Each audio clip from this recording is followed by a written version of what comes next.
The Abilene Paradox. Picture a family sitting on a porch on a hot summer afternoon in Coleman, Texas. Nobody's uncomfortable. Nobody wants anything in particular.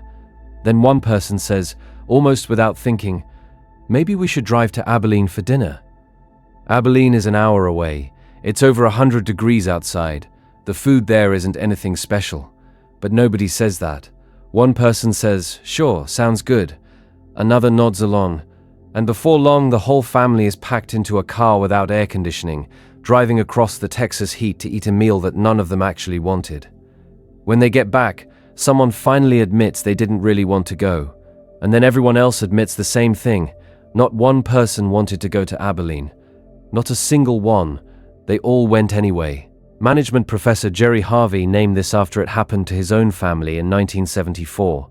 He used it to describe something he kept seeing repeated in organizations, in boardrooms, in committees, in families, groups of people collectively doing things that none of them individually want to do, because each person assumes everyone else wants it, and nobody feels comfortable being the one to push back. And here's what makes it genuinely strange. Every single person in that car was capable of saying, I don't actually want to do this. Nothing was stopping them.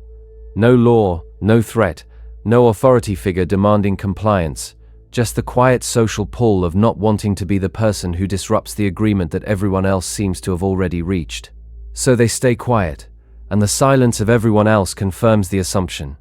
You look around and everyone seems fine with the plan, so you don't say anything either, but they're all doing the exact same thing. Every single person is looking at the others and thinking everyone else wants this, so I won't be the one to object. Nobody wants it. Nobody says anything, and so something nobody wanted becomes the thing everyone does together. Harvey called it a failure of communication, but that framing doesn't quite capture how deep the problem goes. You could have a room full of thoughtful, articulate adults who communicate well in every other context, and the moment they're in a group trying to reach a decision, something shifts. A gravitational pull forms toward agreement that has nothing to do with what anyone actually prefers, and everything to do with a collective fear of disrupting the peace. Think about how often this pattern appears outside of a Texas porch. A group of friends end up at a restaurant none of them particularly wanted, because each person said it's fine with me when asked. A team at work approves a project nobody believed in, because the meeting was running long, and everyone assumed someone smarter had already thought it through. A company continues a strategy long past the point of obvious failure because raising doubts feels like pessimism, and everyone around the table looks committed. None of these situations require bad people or bad intentions. That's what Harvey kept emphasizing. The people driving to Abilene aren't weak or stupid. They're just responding in a very human way to a social situation that rewards apparent agreement and makes dissent feel costly, even when nobody's actually enforcing that cost. There's also something worth understanding about how the original suggestion works. Nobody in the Abilene story demanded that the family drive across the desert. One person floated an idea, probably not even seriously, and the social machinery of the group took over from there. Each person's agreeable response added a little more weight to the idea until it had momentum nobody had intended to give it. And reversing that momentum once it's built feels much harder than stopping it at the start would have been. By the time everyone's in the car saying, actually I don't want to go, feels like betrayal, like you've been lying, like you're ruining something everyone else is enjoying. Even though everyone else is equally unenjoyed and equally unwilling to say so, Harvey's framework suggests the solution is simple. Just ask. Ask directly whether people actually want to do the thing, not just whether they're okay with it. Create a space where saying no thanks doesn't carry a social penalty. Make it easier to be honest than to be polite, but knowing the solution and applying it at different problems. Because even people who've read about the Abilene Paradox, who can name it, who could explain it to you at a dinner party, still end up in the car. The social forces that produce it don't dissolve just because you've labeled them. What Harvey found when he looked deeper was that the Abilene Paradox connects to something called action anxiety. People feel more anxious about the potential consequences of speaking up than about the guaranteed discomfort of going somewhere they don't want to go. Staying quiet carries a known, manageable cost. Speaking up carries an unknown one. What if everyone actually did want to go and you're the odd one out? What if saying no makes you seem difficult? What if the atmosphere shifts and the afternoon gets awkward? The known misery of the drive beats the uncertain social risk of honesty, and so the rational calculation, for each individual person, points towards silence, which means the group ends up somewhere irrational that no individual would have chosen if they were deciding alone. Groups do this constantly. They produce outcomes that none of their members would endorse individually, not because of pressure or coercion, but because the social calculus facing each member points away from truth-telling and toward accommodation. And the more everyone accommodates, the more the false consensus hardens, and the more speaking up feels like it would shatter something real, even though what it would shatter is entirely fictional. Harvey spent years trying to get organizations to understand that managing agreement is just as important as managing conflict. Most organizations have processes for handling disagreement. Somebody objects, there's a protocol, you work through it. But almost no organizations have processes for handling the situation where everyone publicly agrees and privately doesn't, because that situation is invisible. There's no disagreement to surface. There's just a car full of people who don't want to be there, moving steadily toward Abilene. And maybe the deepest version of the problem is this: even after you've arrived, eaten the mediocre meal, driven back in the heat, and admitted to each other that nobody wanted to go, the next time a similar situation comes up, the same thing can happen again. Knowing about the paradox doesn't automatically give you the courage to be the person who speaks first, because being first is the hardest part. You don't know yet whether everyone else will be relieved or whether they'll look at you strangely for breaking the spell. How many decisions in your life have had this shape, where you went along because you thought everyone else wanted to, and they were all quietly thinking the same thing about you, and nobody said anything on the way back, and the whole thing just quietly became part of what happened without anyone ever having truly chosen it? Something else Harvey noticed was that the people most likely to break the pattern weren't necessarily the most senior people in the room or the most confident ones. Sometimes they were just the people who had been burned badly enough by a previous Abilene trip that the cost of silence finally outweighed the cost of speaking. They'd driven to Abilene before and regretted it enough that the next time the car started pulling out of the driveway, something in them said not again.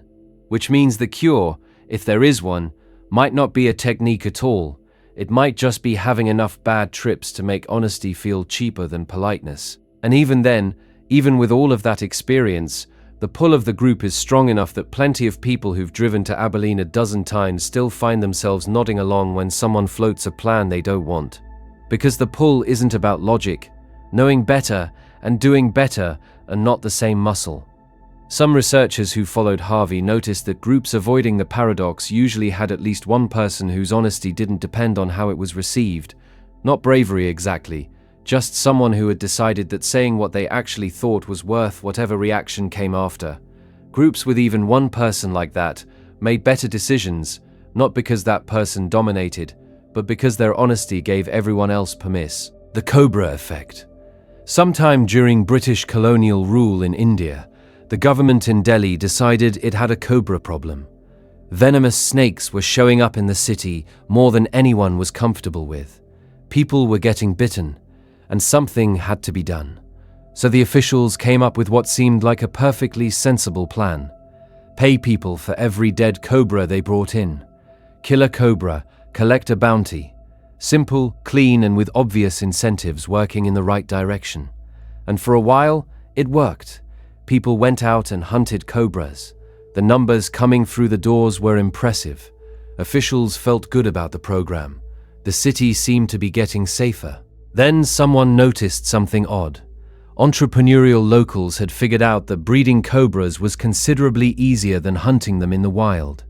You could raise them in pens, kill them whenever you needed money, and turn them in for the reward. So people started cobra farms. Small ones, hidden ones, whatever they could manage.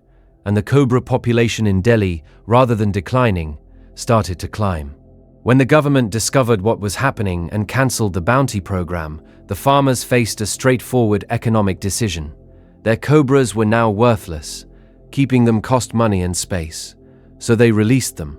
Delhi ended up with more cobras than it had when the whole thing started. German economist Horst Siebert gave this pattern a name in the early 2000s, though the phenomenon itself is much older than his label for it. You design a reward to fix a problem, and the reward becomes the thing people optimize for instead of the actual problem you were trying to solve. The metric substitutes for the goal. And once that substitution happens, the system starts producing outcomes that directly contradict the original intention. What makes this more than just a funny historical anecdote is how consistently the pattern repeats across completely different domains and completely different eras. During French colonial rule in Vietnam, the government offered a bounty on rats, paying for each rat tail brought in as proof of a kill. Locals began breeding rats to harvest their tails. Some entrepreneurial types cut the tails off and released the rats so they could breed more. The rat population grew. When the British governed parts of India in a different region, they offered rewards for cobras there too, with identical results. Same incentive, same response, same disaster. None of these people were villains. That's worth pausing on for a moment. The colonial officials genuinely wanted fewer rats and fewer cobras. The farmers and rat breeders were doing exactly what rational people do when they encounter an incentive. They found the most efficient path to the reward. Nobody was cheating in the conventional sense. They were following the rules of the system perfectly. The system itself was the problem. And that pattern shows up everywhere you look once you know what to look for. A hospital gets evaluated on how quickly it discharges patients, so administrators push to discharge people faster, and some of those patients return sicker than when they left. A school system gets judged on standardized test scores, so teachers spend the year teaching students how to pass tests rather than how to think, and scores go up while actual learning sometimes goes sideways. A software company rewards engineers based on how many bugs they close, so engineers start writing bugs into the code and fixing them to hit their numbers. Each of these situations has the same structure as the Cobra farms. Someone identified a measurable proxy for the thing they actually wanted. Fewer snakes, healthier patients, better educated kids, reliable software, and then they attached a reward to the proxy. And then people, being people, optimized for the proxy, and the proxy decoupled from the thing it was supposed to represent. The problem isn't that people are greedy or dishonest, though sometimes they are. The deeper problem is structural. Metrics are always simplified representations of something more complex. Patient discharge speed is a rough proxy for good healthcare. Test scores are a rough proxy for education. Bug counts are a rough proxy for software quality. And every proxy has gaps between itself and the real thing it's trying to capture. Once you attach a reward to a proxy, those gaps become opportunities, and people find them. There's a version of this described in Goodhart's law, named after British economist Charles Goodhart, who observed in the 1970s that any statistical regularity tends to collapse once pressure is placed upon it for control purposes. A simpler restatement that circulates widely now goes like this: when a measure becomes a target, it ceases to be a good measure, which is a tidy way of saying the Cobra farms were inevitable. What's philosophically strange about this is that it suggests a fundamental tension in how institutions try to manage complex systems. You can't manage what you can't measure, but measuring something changes how people relate to it. And rewarding a measurement changes how people relate to it even more dramatically. So the act of trying to manage a complex system by identifying metrics and incentivizing them tends to degrade the metrics over time, which means you're eventually managing a distorted picture of the system you started with. There's also a timing problem that makes this hard to catch early. When the British paid for Cobra tails, the initial effect was positive. Cobras declined. Numbers looked good.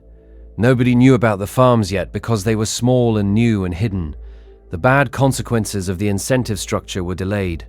And by the time the farms were large enough to show up in the data, the program had been running long enough that it had institutional momentum and defenders who pointed to the early success numbers. Most bad incentive structures have this shape. They produce some genuine improvement at the start, which builds support and credibility for the program, which makes it harder to question later when the Cobra farms start showing up. The people who designed the program can point to the early results and argue that any current problems are implementation failures, not design failures. And they're not entirely wrong.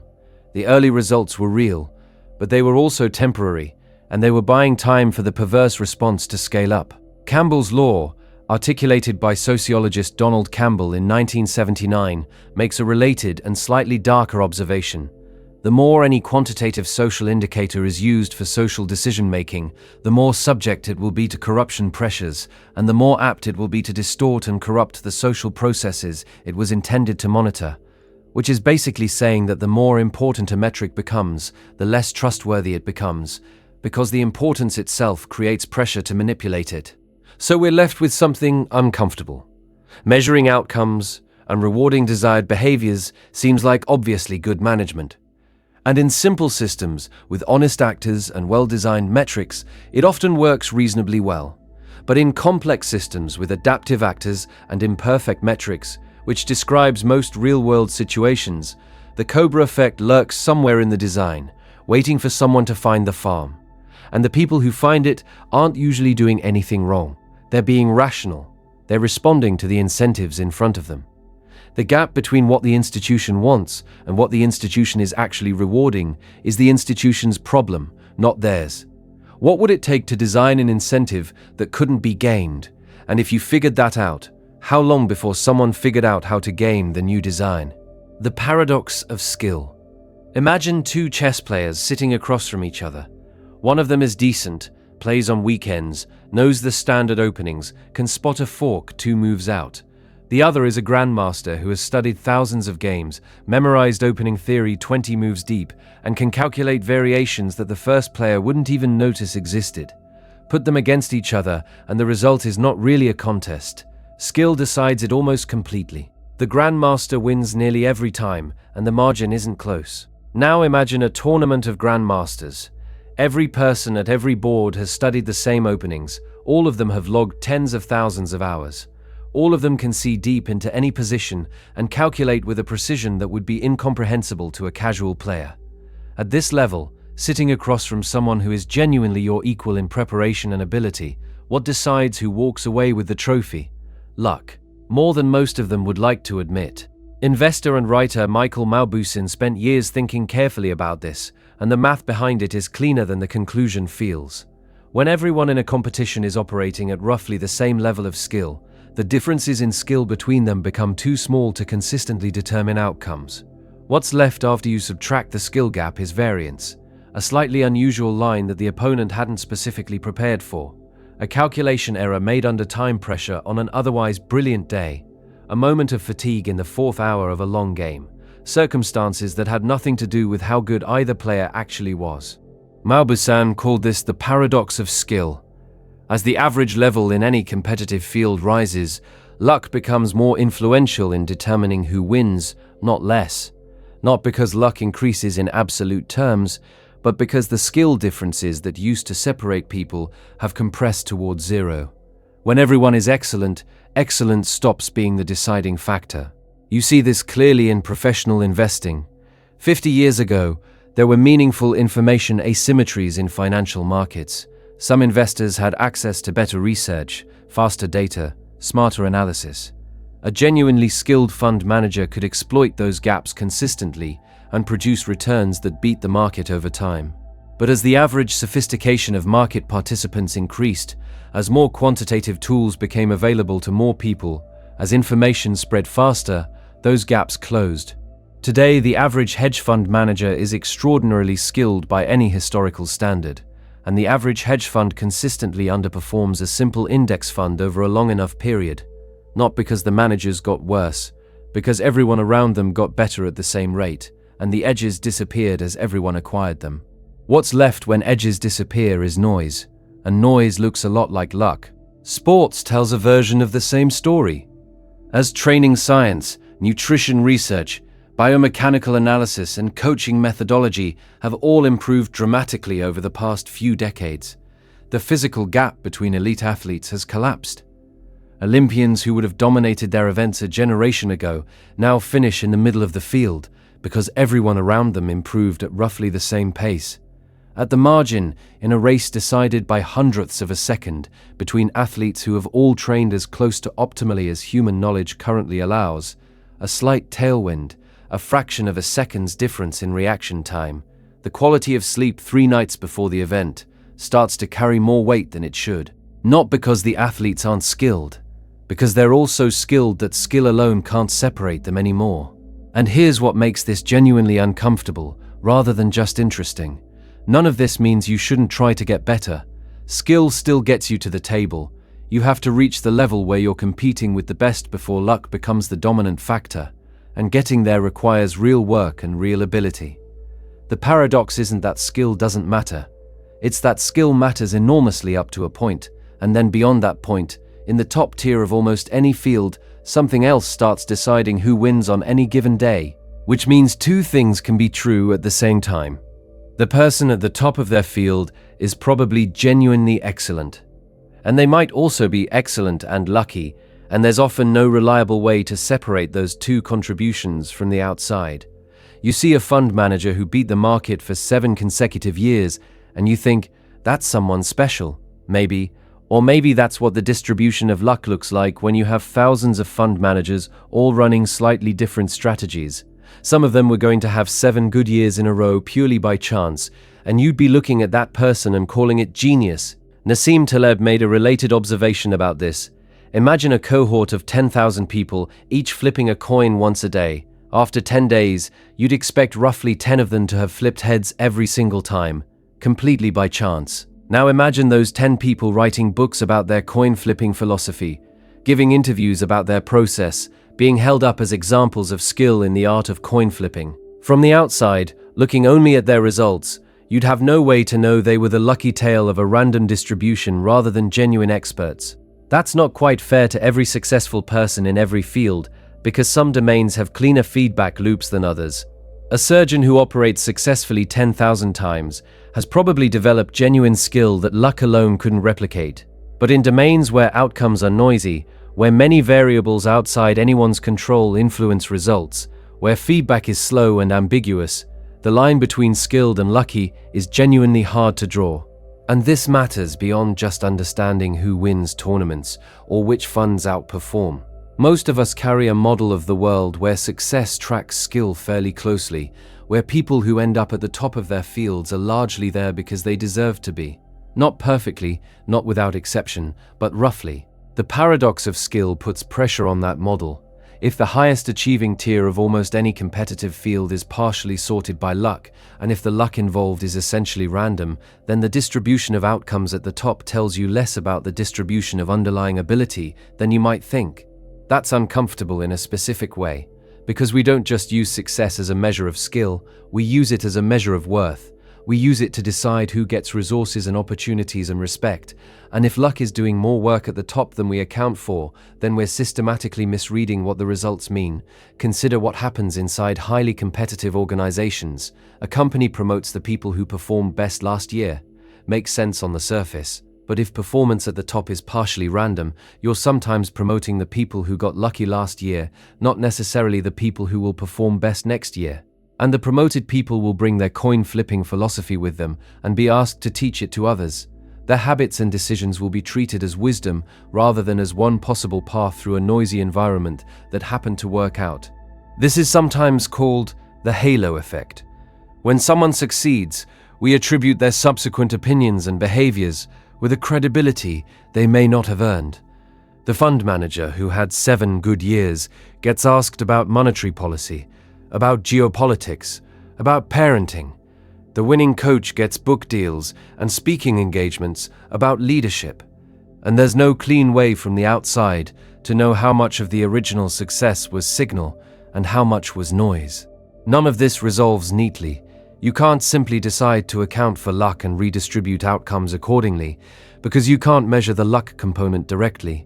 You can only observe results, and the people who've had good results will, understandably, resist the suggestion that variance had much to do with it, because from the inside, the hard work is vivid, and the luck is basically invisible. You remember every hour of preparation. You don't remember the specific moment where the coin came up heads. Roger Federer once said in a speech that he had been incredibly lucky in his life, and the audience laughed, because Roger Federer, but he was making a real point. He was born with unusual physical gifts at a particular time in tennis history, into a family that could support his training, in a country with excellent facilities, and he happened to stay healthy during the years when his game peaked. Take away any one of those factors, and the story might have been completely different. He was also extraordinarily skilled and disciplined. Both things are true, Neither cancels the other out. What would change about how you understand your own best results if you took seriously the possibility that some portion of what you're crediting to skill was variance landing in your favor at the right moment? And what would change about how you think about the people who work just as hard and didn't end up where you did? The friendship paradox. Pull out your phone and scroll through the people you know. Pick any one of them at random. Now think about how many friends they have compared to how many you have. Chances are they have more. Not because you're unpopular, not because there's something wrong with your social life, but because of a mathematical property of networks that affects almost everyone simultaneously and that almost nobody knows about. The friendship paradox was identified by sociologist Scott Feld in 1991, and when people first hear it stated plainly, most of them assume it can't be right. On average, your friends have more friends than you do. Not some of your friends, not most of them. On average, across your entire social network, the people you're connected to are more connected than you are. And this is true for the majority of people in almost any social network you can look at. Here's why. Think about how friendships form. People with a lot of connections appear in more people's social circles simply because they have more connections. A person who knows 300 people is going to show up in the friend lists of 300 people. A person who knows 15 people is going to show up in 15. When you take a random sample of someone's friends, you're more likely to land on the highly connected person than on the person with 15 contacts, because the highly connected person is present in so many more samples. So your friend group, assembled through the normal process of meeting people and forming connections, is naturally skewed toward people who are more connected than average. Not because you sought them out, just because people with many connections are statistically more likely to cross your path and end up in your life. The math works out cleanly. If you actually calculated the average number of friends your friends have and compared it to your own friend count, you'd almost certainly find theirs is higher. And your friends would find the same thing when they look at their friends. Everyone in the network experiences this simultaneously. Every single person can correctly feel that their friends are more popular than they are, and every single person can be right. Feld's original paper was fairly technical, but the implications spread quickly once people started thinking about what it meant outside pure mathematics. Social media made the paradox dramatically more visible and more personally felt. On almost any platform, the accounts you follow tend to have more followers than you do. Not because you specifically are less interesting, but because popular accounts are overrepresented in everyone's feed. They show up in recommendations. They get shared. They accumulate visibility at a rate that reinforces itself. So the sample of accounts any given user encounters is biased toward the accounts that are already large. And this creates a persistent and widespread feeling of being behind. You log in and see people with hundreds of thousands of followers, and you're aware of your own much smaller number, and something in you registers a gap. But the gap you're perceiving isn't between you and the average person. It's between you and a sample that's been systematically skewed toward the most connected people in the network. The average person on most platforms has far fewer followers than the accounts you're actually seeing, because the average person isn't showing up in your feed very often. What makes this more than just a statistical curiosity is how it shapes behavior and self-perception. People make judgments about their own social standing, their own output, their own success based on comparisons to the people around them. And if the people around them are a biased sample weighted toward the most connected and visible individuals, then those comparisons are going to produce distorted conclusions almost every time. Someone starting a creative project looks at the people already in that space and sees the ones who have been doing it for years and have built large audiences. Those are the people who show up in searches, in recommendations, in conversations. The newcomer compares their beginning to someone else's middle or end and feels behind before they've started. But they're not seeing the full distribution. They're seeing the part of the distribution that networks naturally surface, which is the high end. There's a related effect that Feld and others noticed when looking at social behavior more broadly. People consistently overestimate how much fun their peers are having, how much their peers drink, how sexually active their peers are, how confident their peers feel. And the same mechanism drives this. The people whose experiences are most visible, who talk most loudly about their lives, who show up most often in the stories you hear, tend to be the people having more of whatever the thing is. The quiet people having ordinary experiences are underrepresented in what you see and hear, so your picture of normal is skewed upward. College campuses have been studied on this specifically. Students consistently believe their classmates drink more and enjoy parties more than they actually do, because the people who drink a lot and go to a lot of parties are more visible and more talked about than the people who stayed in on Friday night. Nobody posts about staying in. The result is a campus where a significant portion of students feel like they're missing out on an experience that the majority of their peers are actually not having either. Now scale that up to how people think about professional success, about happiness, about the shape of a good life. Every social environment has this structure, where the most visible members are not representative of the average, where what you see around you is a biased sample, and where comparing yourself to what you see produces a systematically distorted sense of where you stand. Feld pointed out that the paradox also has practical applications beyond just understanding self-esteem. Epidemiologists noticed that if you want to detect the early spread of something through a network, whether it's a virus or a piece of information or a new behavior, you could ask random people to name a friend and then monitor that friend instead of the randomly selected person. Because of the friendship paradox, the named friends will on average be more central to the network, more connected, and therefore more likely to encounter whatever is spreading earlier. You get earlier warning by following the paradox rather than fighting it. Public health researchers used a version of this during flu season monitoring. Instead of tracking a random sample of students at a university, they tracked the friends of a random sample, and the friend group, being more central to the network on average, showed signs of flu spreading earlier than the random sample did. The paradox, which looks like a bias, turns out to be a useful tool when you point it in the right direction. But most people don't encounter the friendship paradox as a tool. They encounter it as a feeling, a vague sense that everyone around them is doing better, has more, connects more easily, lives more fully. And because the feeling is generated by a real mathematical property of how networks work, it doesn't go away when you tell yourself to stop comparing. The comparisons you're making are accurate observations of the people you can see. The problem is that the people you can see are not a representative sample of people. How would your sense of where you stand change if you could see the full distribution instead of just the visible part of it? There's one more layer to this that doesn't get talked about as much. The friendship paradox doesn't just affect how you see others, it affects how others see you. From the perspective of your less connected friends, you are the more connected friend. You are the person skewing their average upward. You are part of what makes them feel like they have fewer connections than the people around them. The same dynamic that makes you feel behind is the dynamic that makes you feel behind is the dynamic that makes you part of someone else's feeling of being behind. Everyone is simultaneously the person feeling outpaced and the person contributing to someone else's sense of falling short.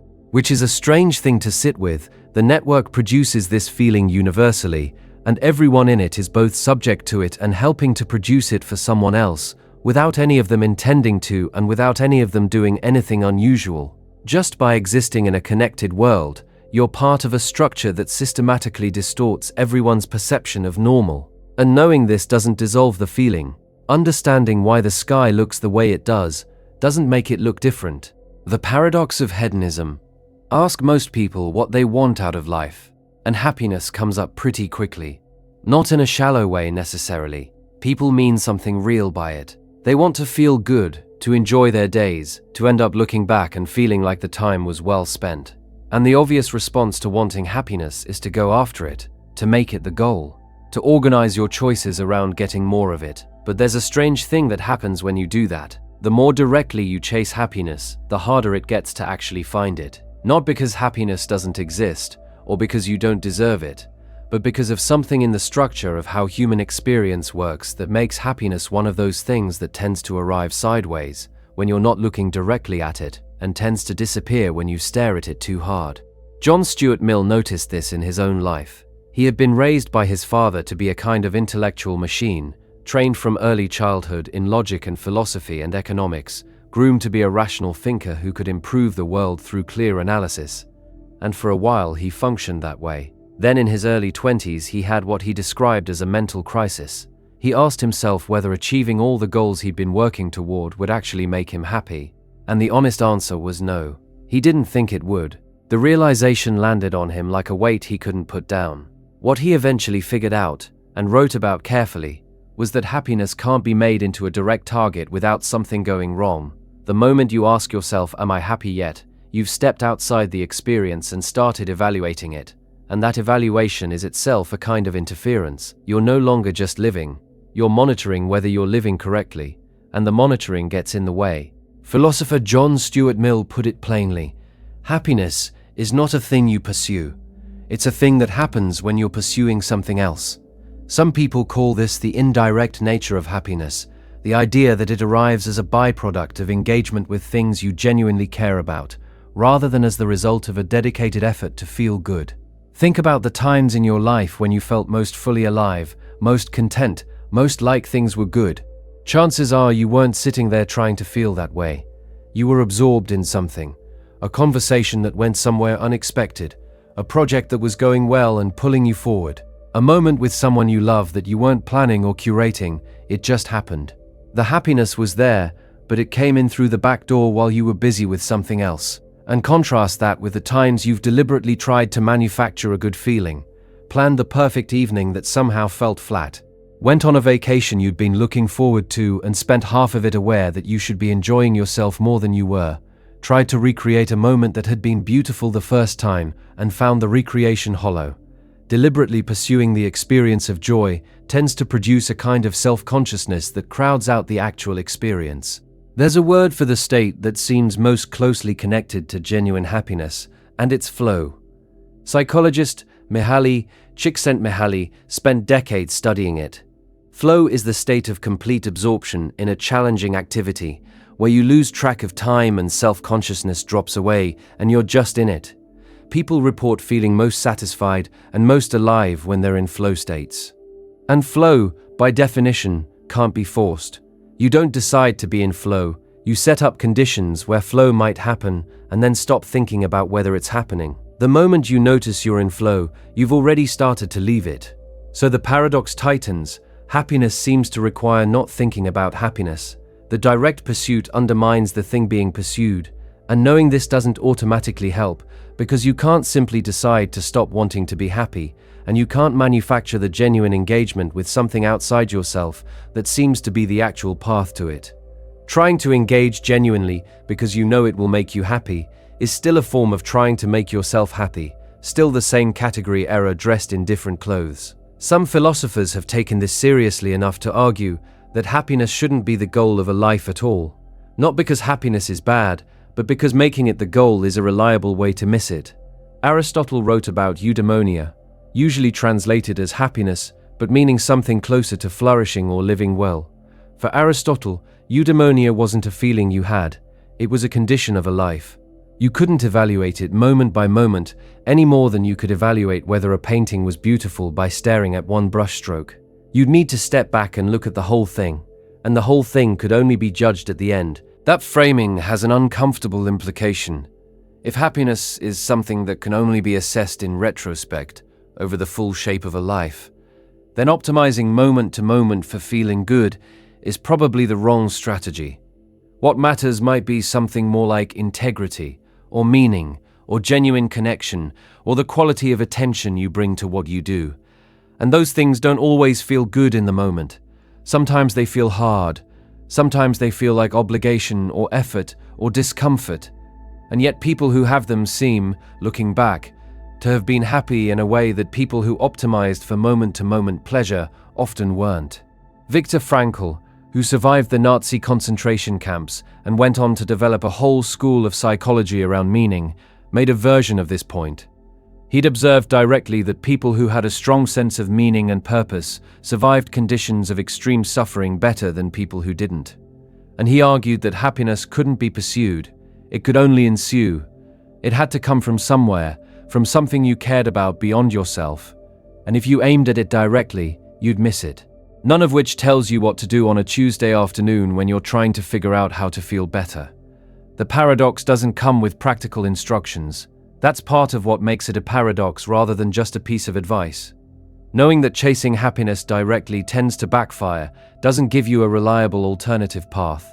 You can't just pretend you're not trying to be happy while actually trying to be happy. You can't force yourself into genuine engagement with something you don't genuinely care about. What you might be able to do is notice when you're in the monitoring mode, the am I happy yet mode, and gently put the question down.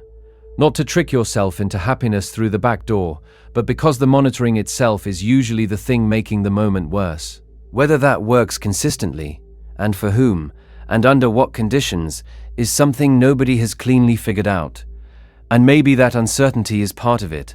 If happiness tends to arrive when you're not looking for it, what does that say about whether it makes sense to have happiness as a goal at all, or whether having it as a goal is the one reliable way to make sure it keeps its distance? There's also something worth sitting with about how this paradox plays out culturally, rather than just individually. Whole industries exist to sell happiness directly. Wellness products, self-help frameworks, retreats, apps, content designed to make you feel better right now. And there's nothing wrong with any of that individually. But there's something interesting about how a culture that is more explicitly focused on happiness than perhaps any before it also produces such high rates of reported unhappiness and anxiety. Not a clean causal claim, just a pattern that rhymes with what Mill and Frankl and Csikszentmihalyi were pointing at. When happiness becomes the explicit goal of a culture, when you're surrounded by messages telling you that you deserve to feel good and here's how to get there, the monitoring effect might scale up. Everyone is implicitly asking themselves, am I happy yet, relative to what I've been told is possible and what everyone around me seems to be achieving? And the monitoring, at scale, might be doing the same thing it does individually. Getting in the way of the thing it's trying to find, how much of what you do each day is aimed at feeling happy, and how much of it is aimed at something else that happiness might follow. Condorcet's Paradox. Suppose 3 friends are trying to decide where to move after college. They've narrowed it down to 3 cities. Call them A, B, and C.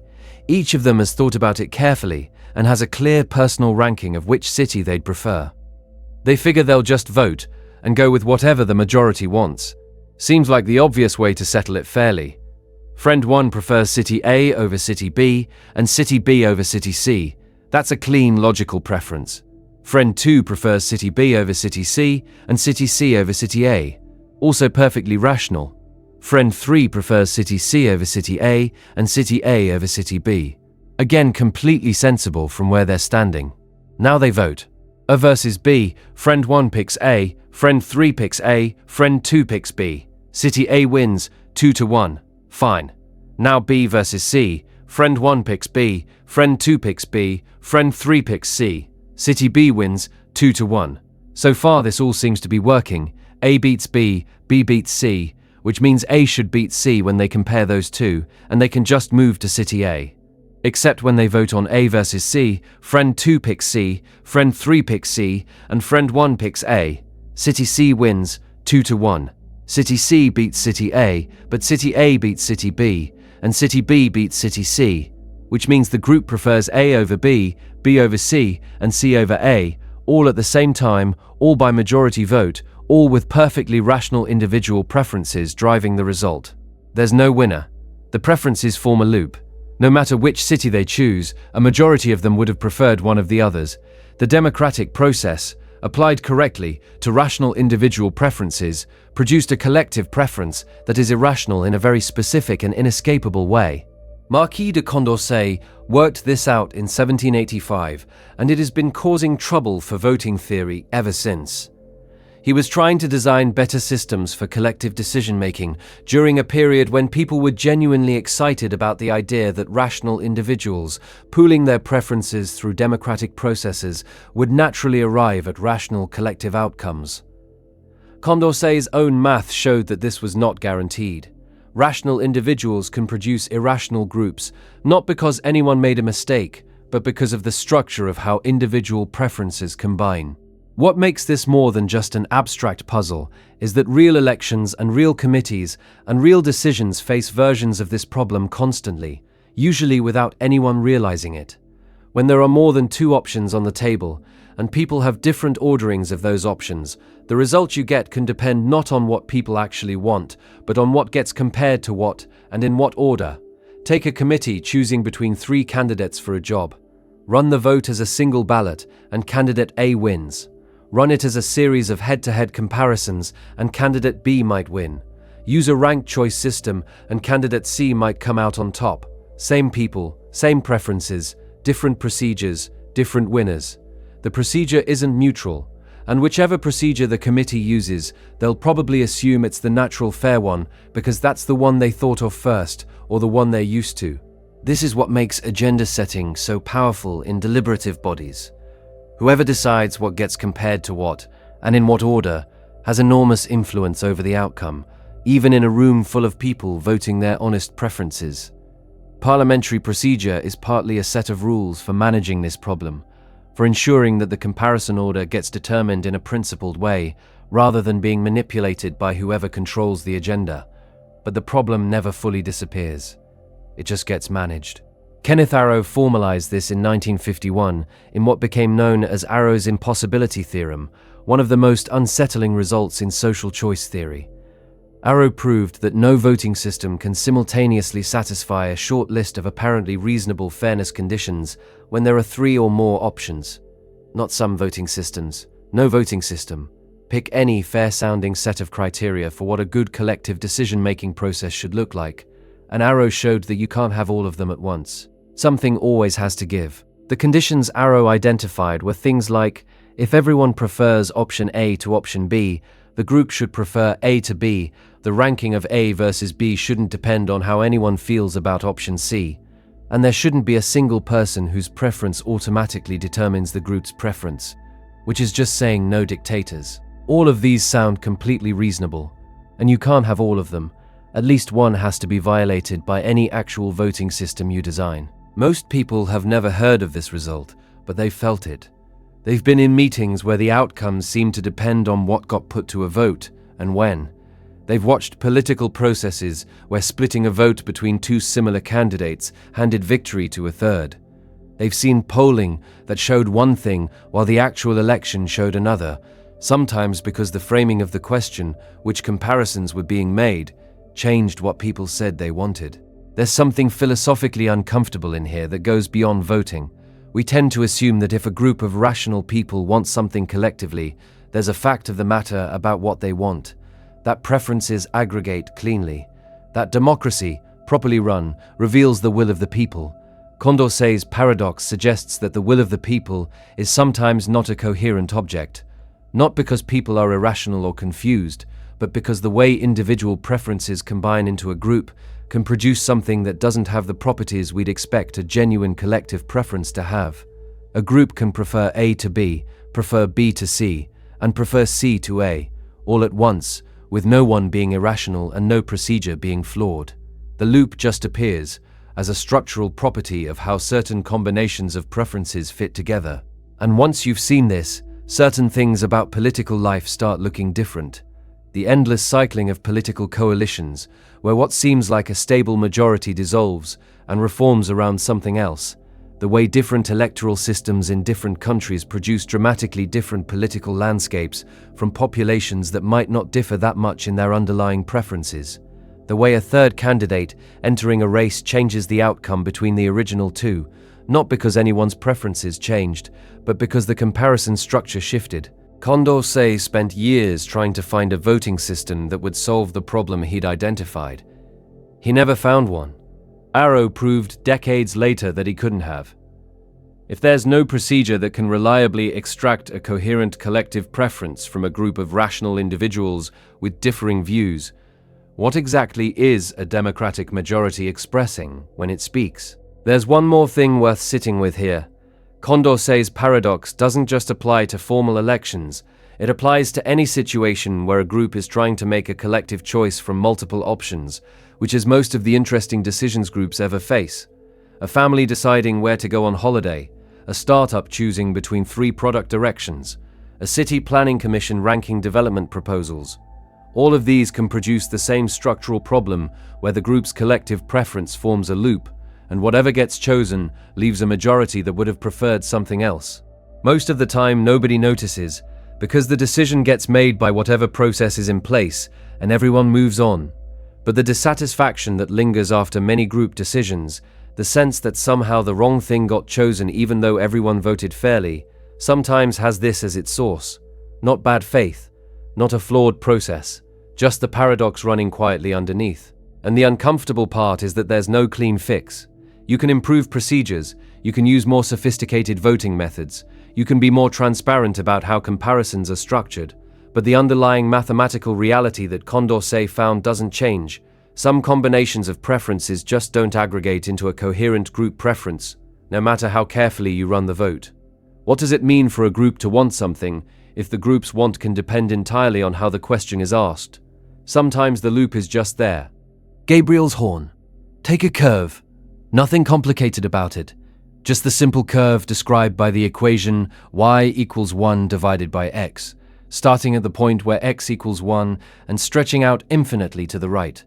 Now imagine rotating that curve a full 360 degrees around the horizontal axis, spinning it like you'd spin a piece of clay on a wheel.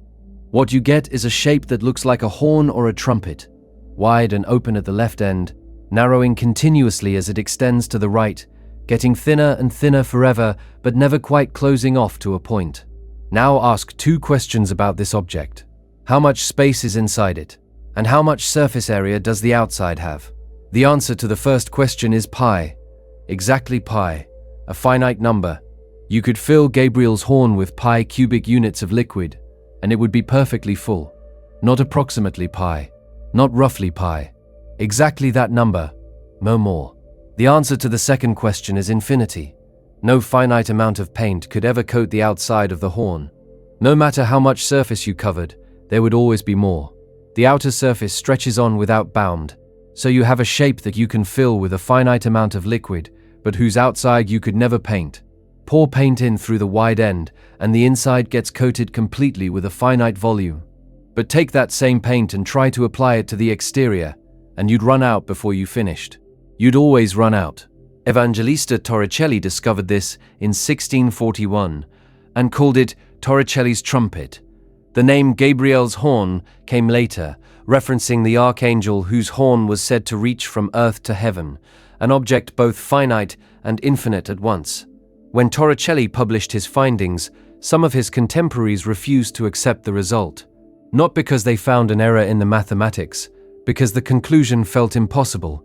A shape with a finite inside and an infinite outside seemed to violate something basic about how geometry should work. And honestly, it does violate something basic about how geometry should work. And honestly, it does violate something basic about how geometry seems like it should work. Our intuition says that if you can fill something, you should be able to paint it. Volume and surface area feel like they should be related in a consistent way. More of one should imply more of the other. But Gabriel's horn breaks that expectation cleanly and mathematically. Here's what's actually happening. As you move along the horn toward the infinitely thin end, the volume added by each new section decreases very quickly, fast enough that when you add up all those decreasing volumes, you get a finite sum, but the surface area of each new section decreases more slowly. Slowly enough that when you add up all those decreasing surface areas, the sum grows without bound. Volume shrinks fast enough to converge. Surface area shrinks too slowly to converge. Both are going toward zero in absolute terms, but they're going there at different rates, and that difference in rates is everything. What this reveals is something about how infinity behaves when you put it inside a calculation, rather than just using it as a label for something very large. Infinity isn't a number you can treat like other numbers.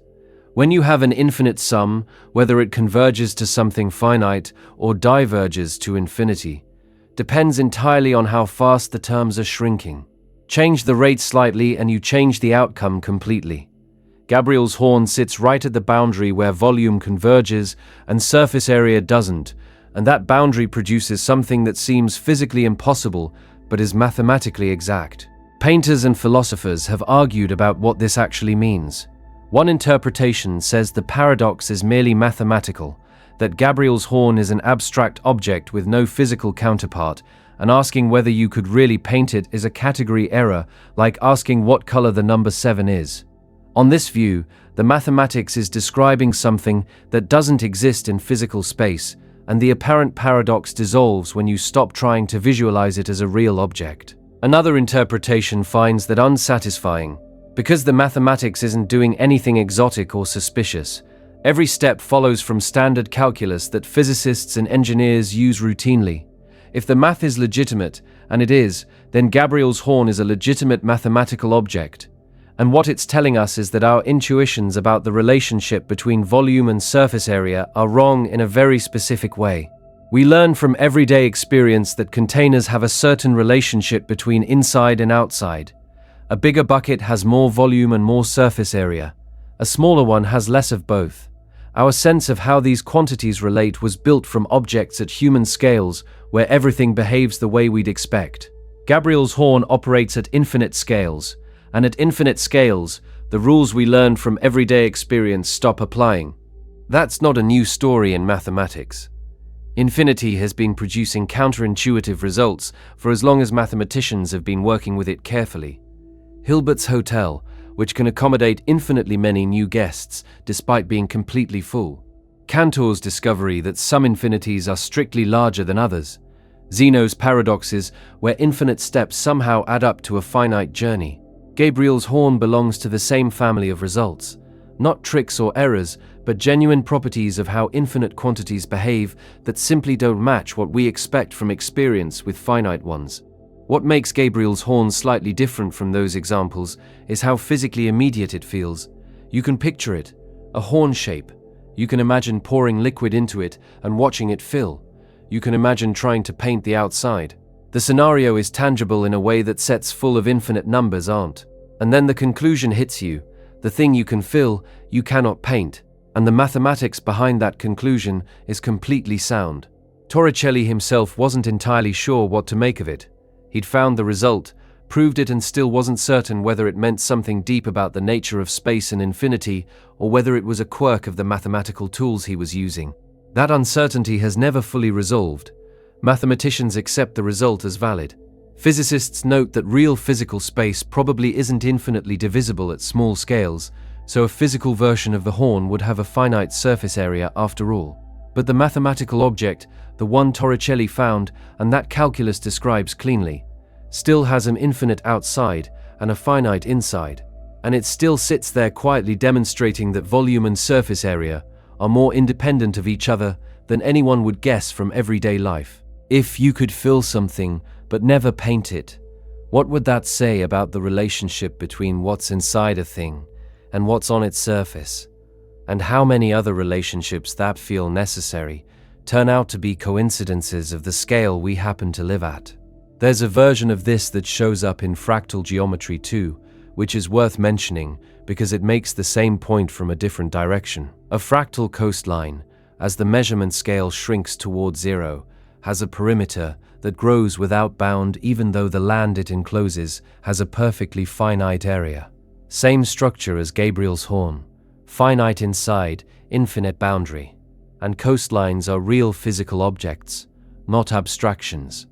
Britain has a measurable area. Its coastline, measured at fine enough resolution, grows indefinitely as you account for smaller and smaller features of the rocks and pebbles and grains of sand along the edge. So Gabriel's horn isn't pointing at something purely mathematical and disconnected from the physical world. It's pointing at a genuine feature of how area and boundary can decouple from each other in objects with sufficiently complex structure. The horn achieves this through infinite length.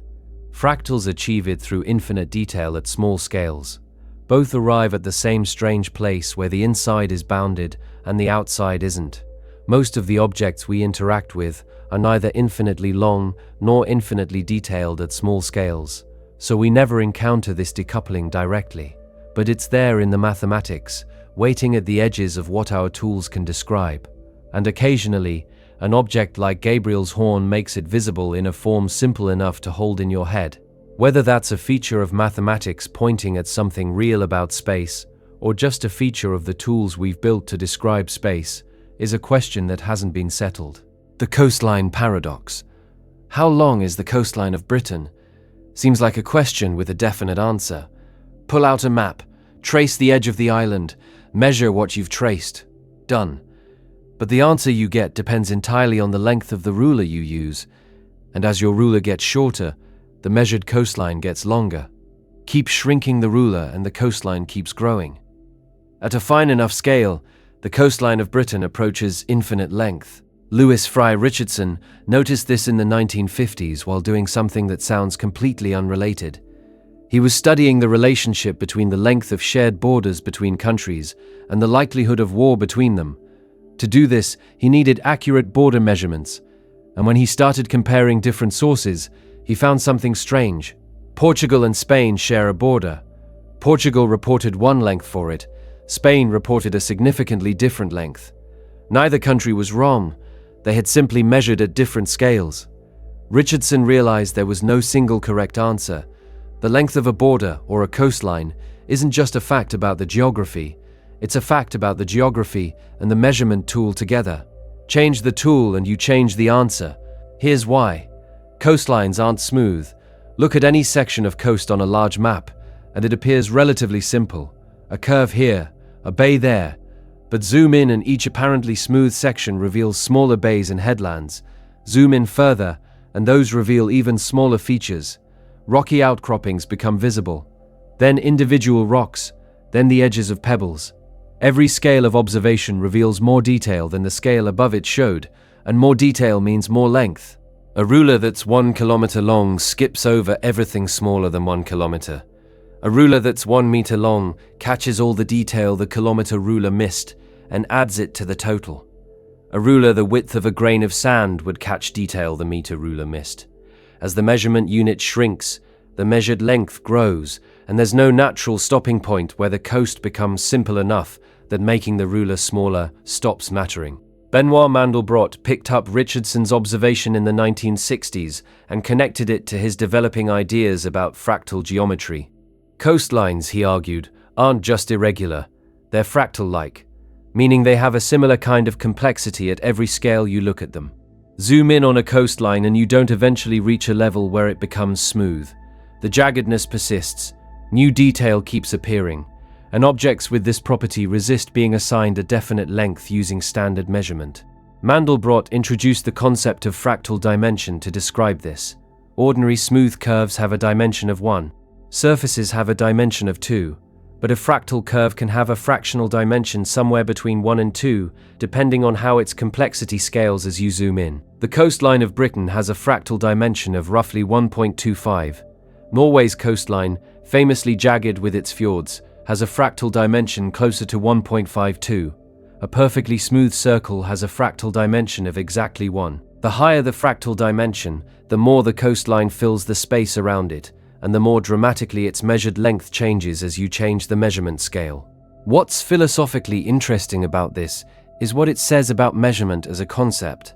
We tend to think of length as a property that belongs to an object. A piece of string is some particular length, a road is some particular distance. But the Coastline Paradox suggests that for sufficiently complex objects, length isn't a property of the object alone, it's a property of the object in relation to the measuring instrument. Different instruments produce different answers, and none of them is more correct than the others, because there's no privileged scale at which the true length reveals itself. This matters practically in ways that aren't immediately obvious. Cartographers have to make choices about what scale to represent coastlines at, and those choices affect calculations downstream. If you're estimating how long it would take to walk the coast of a country, the length depends heavily on how faithfully your map captures small-scale features. Environmental scientists measuring habitat along coastlines run into the same issue. Ecologists counting the surface area of rocky intertidal zones find that the answer changes significantly depending on what scale of rock features they're including.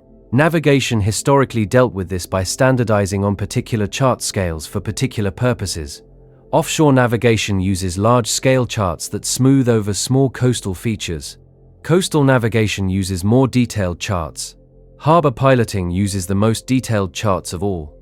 Each scale is appropriate for its purpose, but none of them captures the full complexity of the actual coast. Beyond geography, the same mathematical structure appears in other places. The surface area of a lung is vastly larger than you'd estimate from its external dimensions, because the internal structure is deeply folded, and the folds have folds, and those folds have smaller folds. Measuring at coarser scales gives smaller numbers. Measuring at finer scales, accounting for more of the folding, gives larger ones. The same is true of the surface area of the small intestine, which is covered in villi, finger-like projections that increase surface area enormously, and those villi are themselves covered in microvilli. Biology uses fractal-like structure extensively, precisely because packing a lot of surface area into a small volume is often useful for chemistry that happens at surfaces. So the coastline paradox isn't a quirk of geography, it's pointing at something real about how complexity and measurement interact in objects that have structure at multiple scales. And many natural objects have that property because the physical processes that create them, erosion, biological growth, turbulent flow, tend to produce self-similar complexity at many scales simultaneously. Richardson never fully worked out the implications of what he'd noticed. He was primarily a meteorologist and peace researcher, and the border measurement problem was a side project. Mandelbrot took it seriously and built a significant amount of mathematics around it. But the core observation is simple enough that a map and two different rulers can demonstrate it. Trace the coast of any country with a coarser tool and then a finer one. You'll get different numbers. Keep going and the numbers keep changing. At some point you have to decide what scale is appropriate for your purpose and stop there. But that decision is yours. The coast itself doesn't make it for you. How many other quantities that feel like fixed facts about the world turn out to depend on a choice about scale that we make so habitually we've forgotten we're making it? There's something else that comes out of this that Richardson noticed but didn't quite articulate clearly. When he was looking at border lengths and war, he found that countries with longer shared borders tended to have more conflicts. But of course, the length of a border depends on how you measure it, which means the apparent relationship between border length and conflict is itself scale dependent. Measure borders at one scale and you get one correlation. Measure them at another scale and the correlation shifts. The data itself changes depending on how you collected it. That's a problem that extends well beyond geography. Anytime you're measuring something with fractal-like properties, the numbers you get are determined partly by your measurement choices. And those numbers then get used in analyses and models and decisions, often without anyone tracking back to ask what scale was used and whether a different scale would have produced different conclusions. Most people consuming statistics about the world never think about this. A number is a number, but some numbers are scale dependent in exactly the way coastline lengths are, and comparing them across studies or countries or time periods without accounting for measurement differences can produce conclusions that are as misleading as comparing Britain's coastline measured in kilometers to Norway's coastline measured in meters and then drawing conclusions about which country has more coast.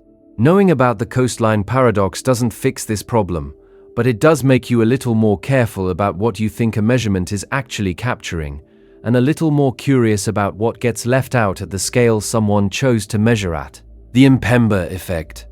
In 1963, a Tanzanian student named Erasto Mpemba was making ice cream at school. He was working with hot milk and noticed something that seemed wrong. Hot milk put into the freezer was solidifying faster than cold milk. He asked his physics teacher about it and was laughed at. The answer couldn't be right.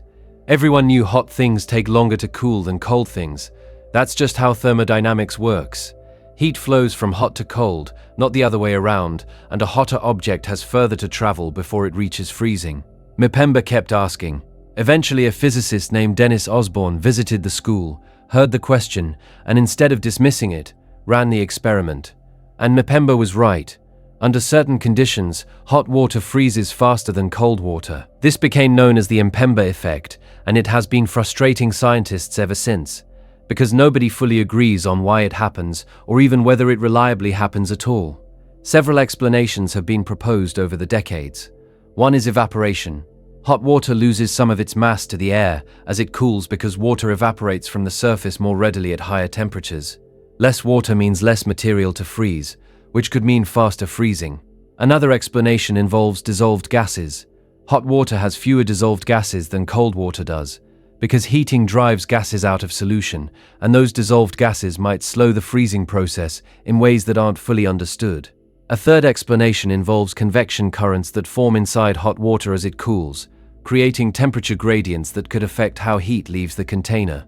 There's also a more recent hypothesis involving hydrogen bonding between water molecules. Water molecules are connected to each other by hydrogen bonds, and in hot water, these bonds are stretched and strained differently than they are in cold water.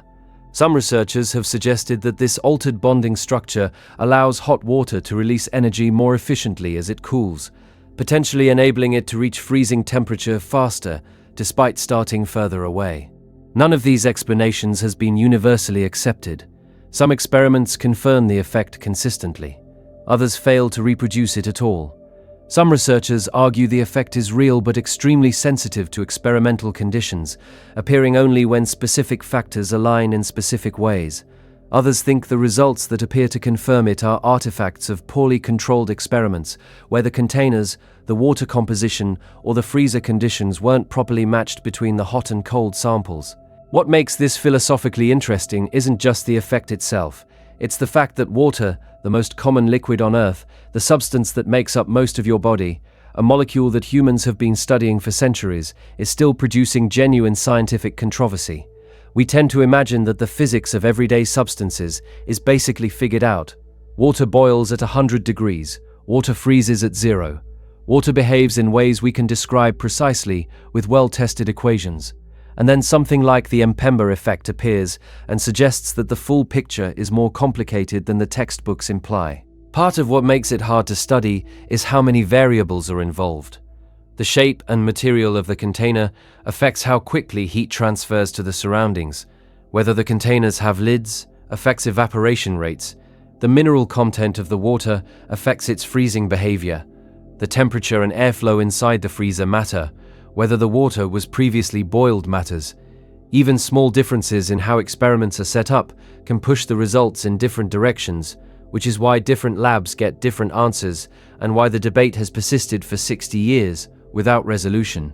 Aristotle actually mentioned something similar in his writings about 2,000 years ago, noting that people who want to cool water quickly first stand it in the sun. Francis Bacon mentioned it in the 17th century. Giovanni Borelli discussed it around the same time, so people had been noticing this apparent oddity for a very long time before Mpemba gave it a name. And yet it took until the 21st century for serious controlled experiments to try to pin down what was actually happening, and even those haven't produced consensus. What Mpemba's story also illustrates, separate from the physics, is something about how scientific institutions respond to unexpected observations from unexpected sources. A student from Tanzania with no credentials raised a question that contradicted received wisdom, and the first response was dismissal. It took a visiting academic willing to actually test the claim before anyone took it seriously. The observation turned out to be real, or at least real enough that physicists are still arguing about it. But the initial response wasn't curiosity, it was correction. That pattern isn't unique to Mpemba's case. Many important scientific observations were initially dismissed because they came from the wrong person, or because they contradicted what was known, or because they hadn't been reported in the right format through the right channels. Science has correction mechanisms that eventually catch these things usually, but the correction is often slow and dependent on someone with the right credentials deciding to pay attention. Mpemba was 12 years old and had no physics training when he noticed hot milk freezing faster than cold milk. He was told he was wrong. He wasn't wrong. He was just noticing something the models hadn't accounted for, something that 60 years of subsequent research still hasn't fully explained. How many other things are sitting in plain sight right now that we're confidently dismissing because the person pointing at them doesn't have the right credentials, or because the observation doesn't fit what we already know? There's one more layer to the Mpemba effect that doesn't get enough attention. Even if the effect is real and reproducible under certain conditions, the fact that it took until 1963 for it to get a name and until the 2010s for serious controlled experiments suggests something about which questions science decides to investigate and when. Water freezing isn't an obscure phenomenon, it's one of the most common physical processes on the planet. People had been putting things in freezers for decades by the time Mpemba made his observation, and yet nobody had systematically studied whether the starting temperature affected how quickly water froze until a schoolboy asked about his ice cream. Part of the reason is probably that the effect, even if real, is small and condition-dependent.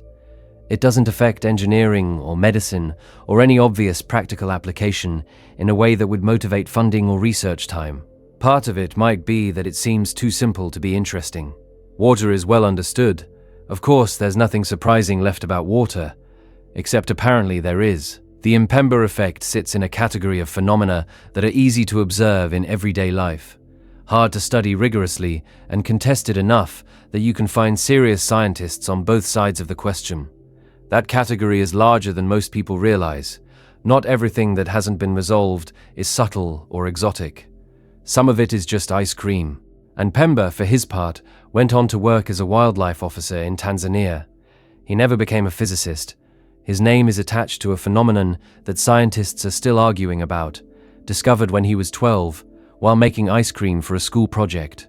Whether the effect is fully real, partially real, or an artifact of uncontrolled conditions, the question he asked was real. And it turned out to be worth asking.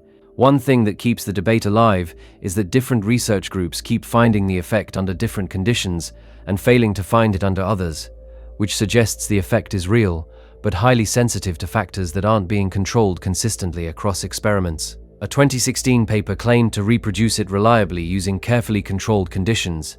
A 2020 replication attempt failed. Neither group was sloppy. They just weren't using the same water, the same containers, or the same freezers. And those differences, which seem trivial, apparently matter enormously. So the question remains genuinely open, not in the sense that scientists haven't tried to answer it, but in the sense that the answer keeps slipping away when you try to pin it down. The Ehrenfest Paradox. Imagine a perfectly rigid disk, solid all the way through, like a coin but much larger. Now spin it.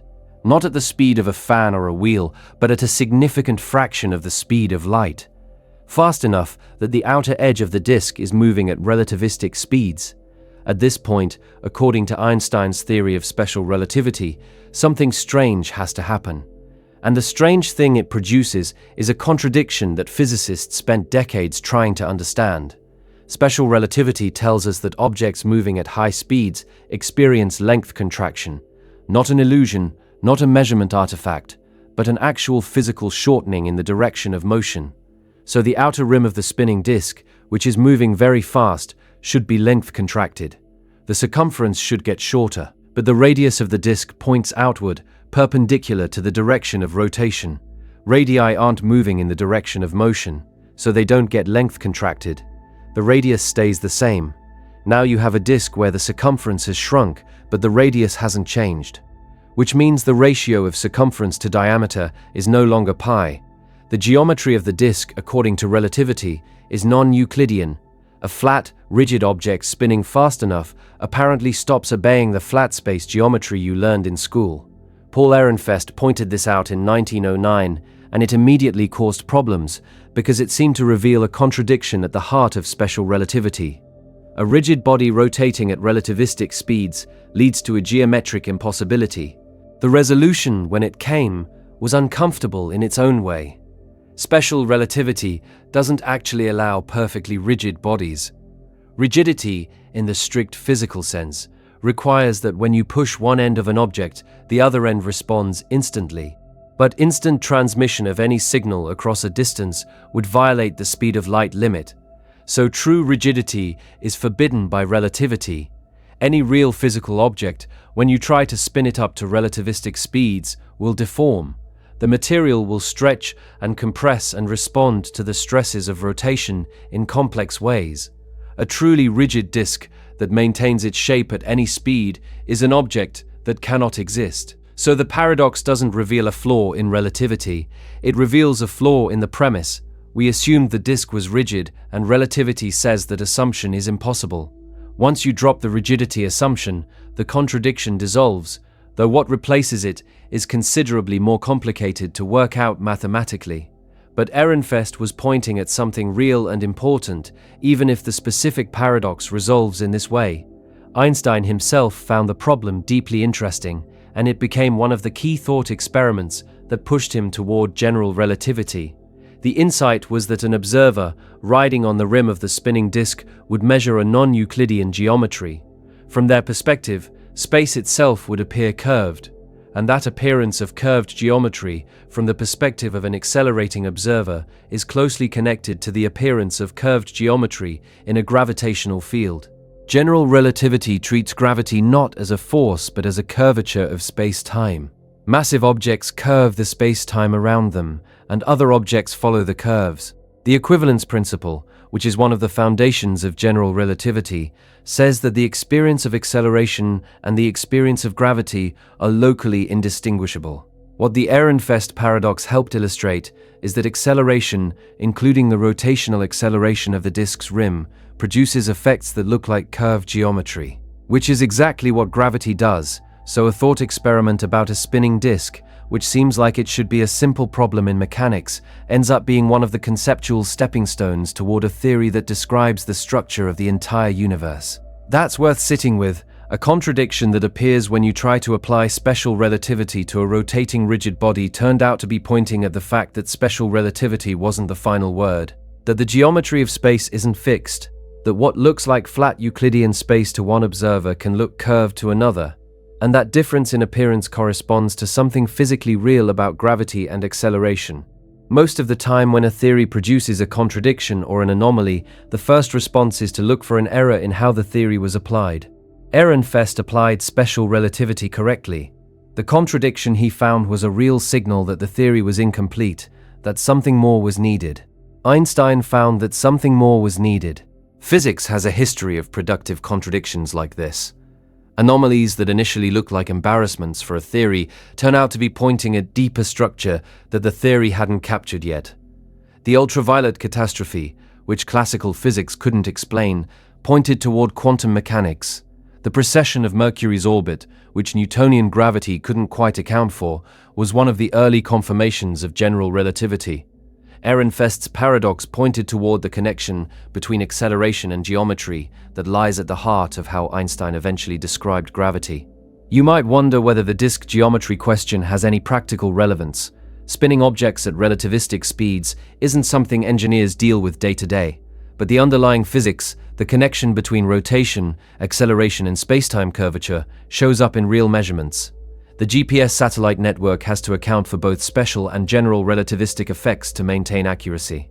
The satellites are moving fast enough that their clocks tick slightly differently than clocks on the ground, and they're in a different gravitational field, and both effects need to be corrected for. Without those corrections, GPS would drift by kilometers per day. And the understanding that made those corrections possible traces back partly to thought experiments like Ehrenfest's.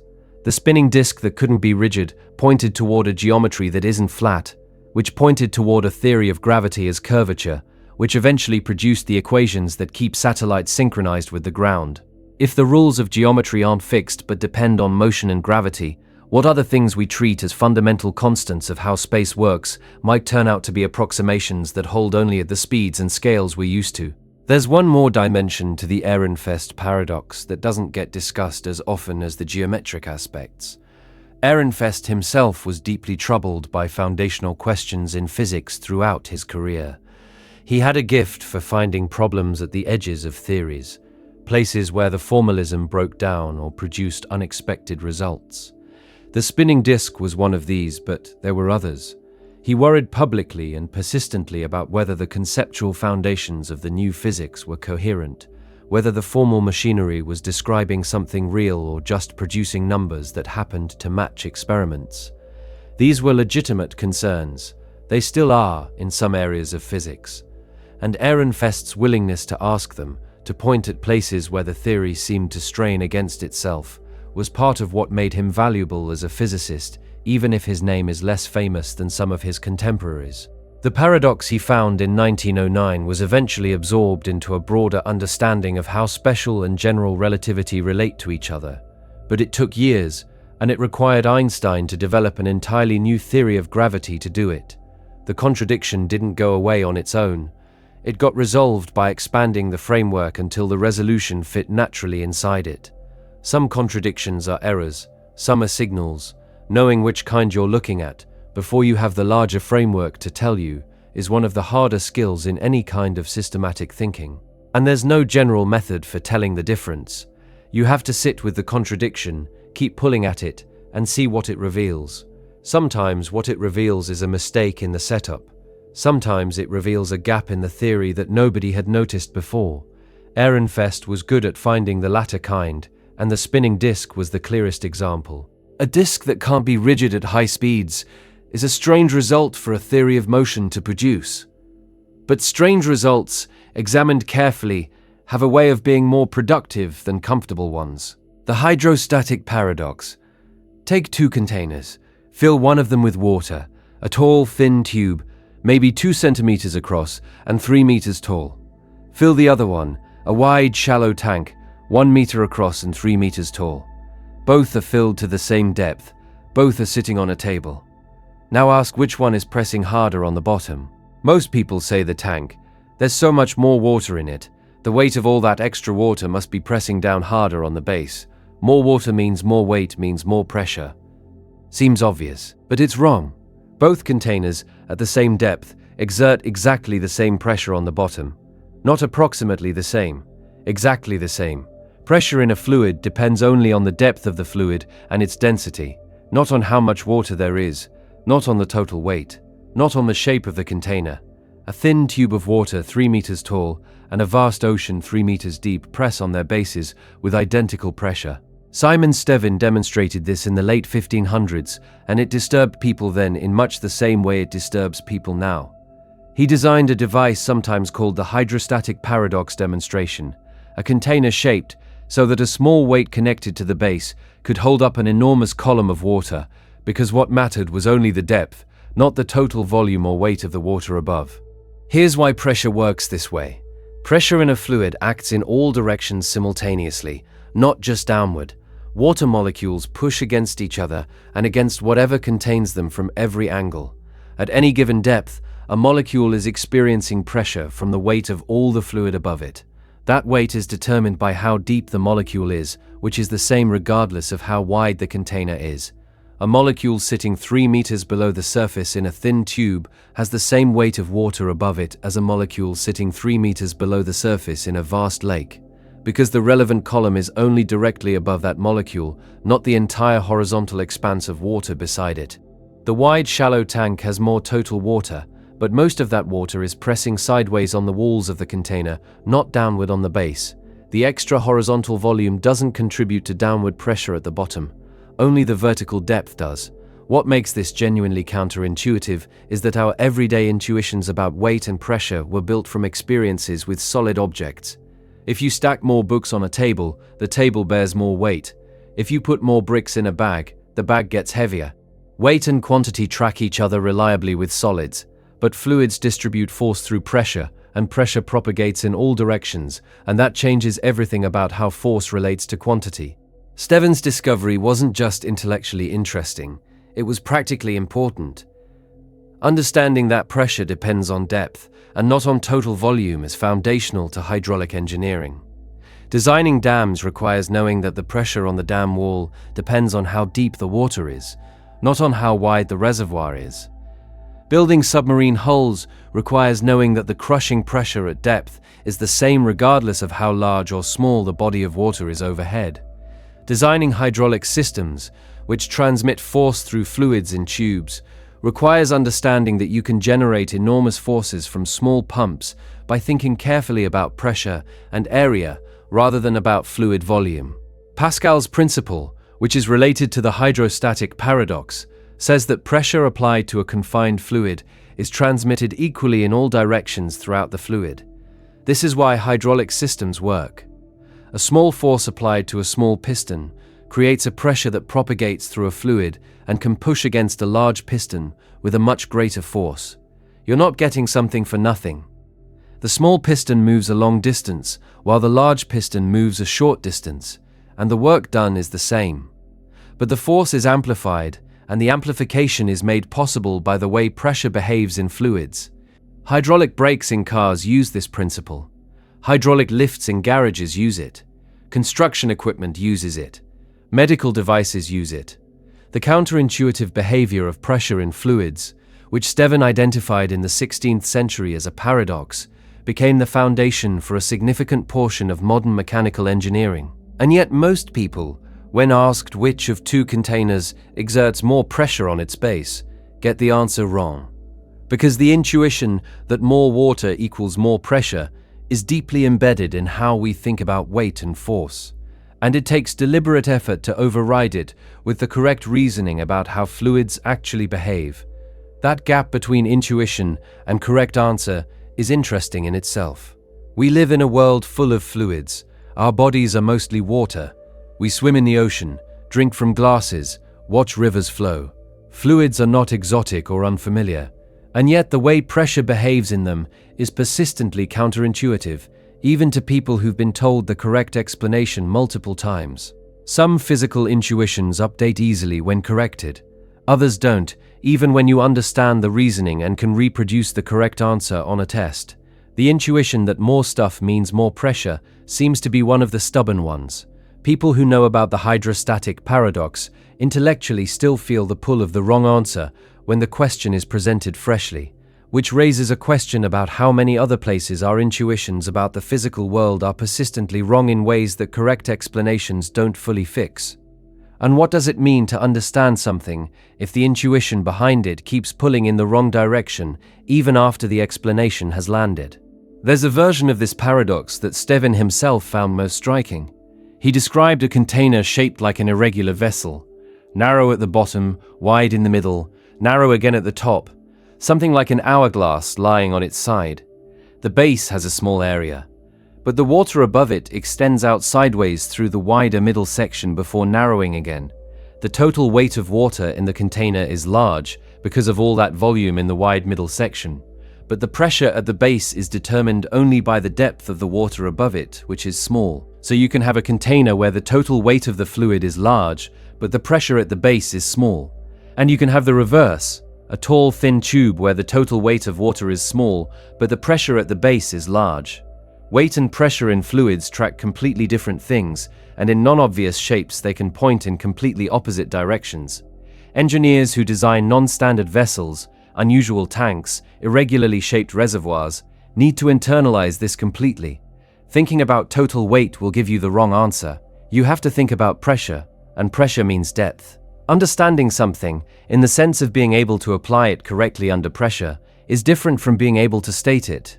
Stevin could state the Hydrostatic Paradox clearly in 1586. Engineers who learned it later could reproduce the explanation, but the number of engineering failures that have resulted from somebody somewhere intuiting weight when they should have been calculating pressure suggests that knowing a principle and having it reliably guide your thinking in unfamiliar situations are two different things. What other principles do you know that your intuitions haven't caught up with yet? There's one more aspect that makes the Hydrostatic Paradox feel particularly strange when you sit with it carefully. Pressure, as a physical quantity, is force per unit area. It's not a thing that exists in a single location. It's a property of a region of fluid at a given depth. And the force it exerts on any surface depends on both the pressure and the area of that surface. So a large base with the same pressure as a small base will experience a greater total force. The container with the wide base will have more total force pushing on its bottom than the narrow tube, even though the pressure at the bottom is identical. So if you ask which container is pressing harder on its bottom, the answer depends on what you mean by pressing harder. If you mean higher pressure, they're the same. If you mean greater total force, the wide one is higher because it has more area. Both answers are correct depending on the question. And people who give the intuitive wrong answer are usually thinking about total force, not pressure, even when the question asks about pressure. Language and physical concepts don't always line up cleanly. The Giffen Paradox. Economics has one principle at its center that feels almost like a law of nature. When the price of something goes up, people buy less of it. When the price drops, they buy more. Demand curves slope downward. You've probably never thought about this explicitly because it seems so obviously true that it doesn't feel like an assumption. Of course people buy more of things when they're cheaper. Of course they buy less when things get more expensive. What else would they do? But in 1895, Alfred Marshall included a note in his economics textbook about something that shouldn't exist according to this logic. He attributed the observation to an economist named Robert Giffen, though historians have found little direct evidence Giffen actually wrote about it. Whatever the attribution, the phenomenon itself is the point. For certain very cheap staple foods, raising the price actually causes people to buy more of them, not less. The demand curve bends upward. Here's the mechanism. Imagine you're very poor. Most of your food budget goes on something extremely cheap, and filling, a plain flatbread, a basic grain, potatoes, whatever the staple happens to be in your situation. Occasionally you can afford something better, a small piece of meat, some vegetables. These are luxuries relative to your income, expensive enough that you can't have them often. Now the price of the staple goes up. Your income is the same. Something has to give. You can no longer afford both the staple and the occasional luxury. So you cut back on the luxury, which is now beyond reach, and buy more of the staple to make up the calories you're losing from the luxury. You end up spending more money on the staple because you have to, because the alternative is not eating enough. Price goes up, demand goes up, the curve bends the wrong way. The effect only works under specific conditions. The good has to be an inferior good, meaning people buy less of it as their income rises. It has to make up a large proportion of the consumer's budget. And there have to be limited substitutes. Take away any of those conditions, and the normal downward slope reasserts itself. Giffen goods, if they exist, are a narrow edge case at the extreme of poverty, not a general exception to the rule. And that's partly why they were so hard to confirm empirically for so long. The conditions required are very specific, and studying extremely poor populations rigorously is logistically difficult.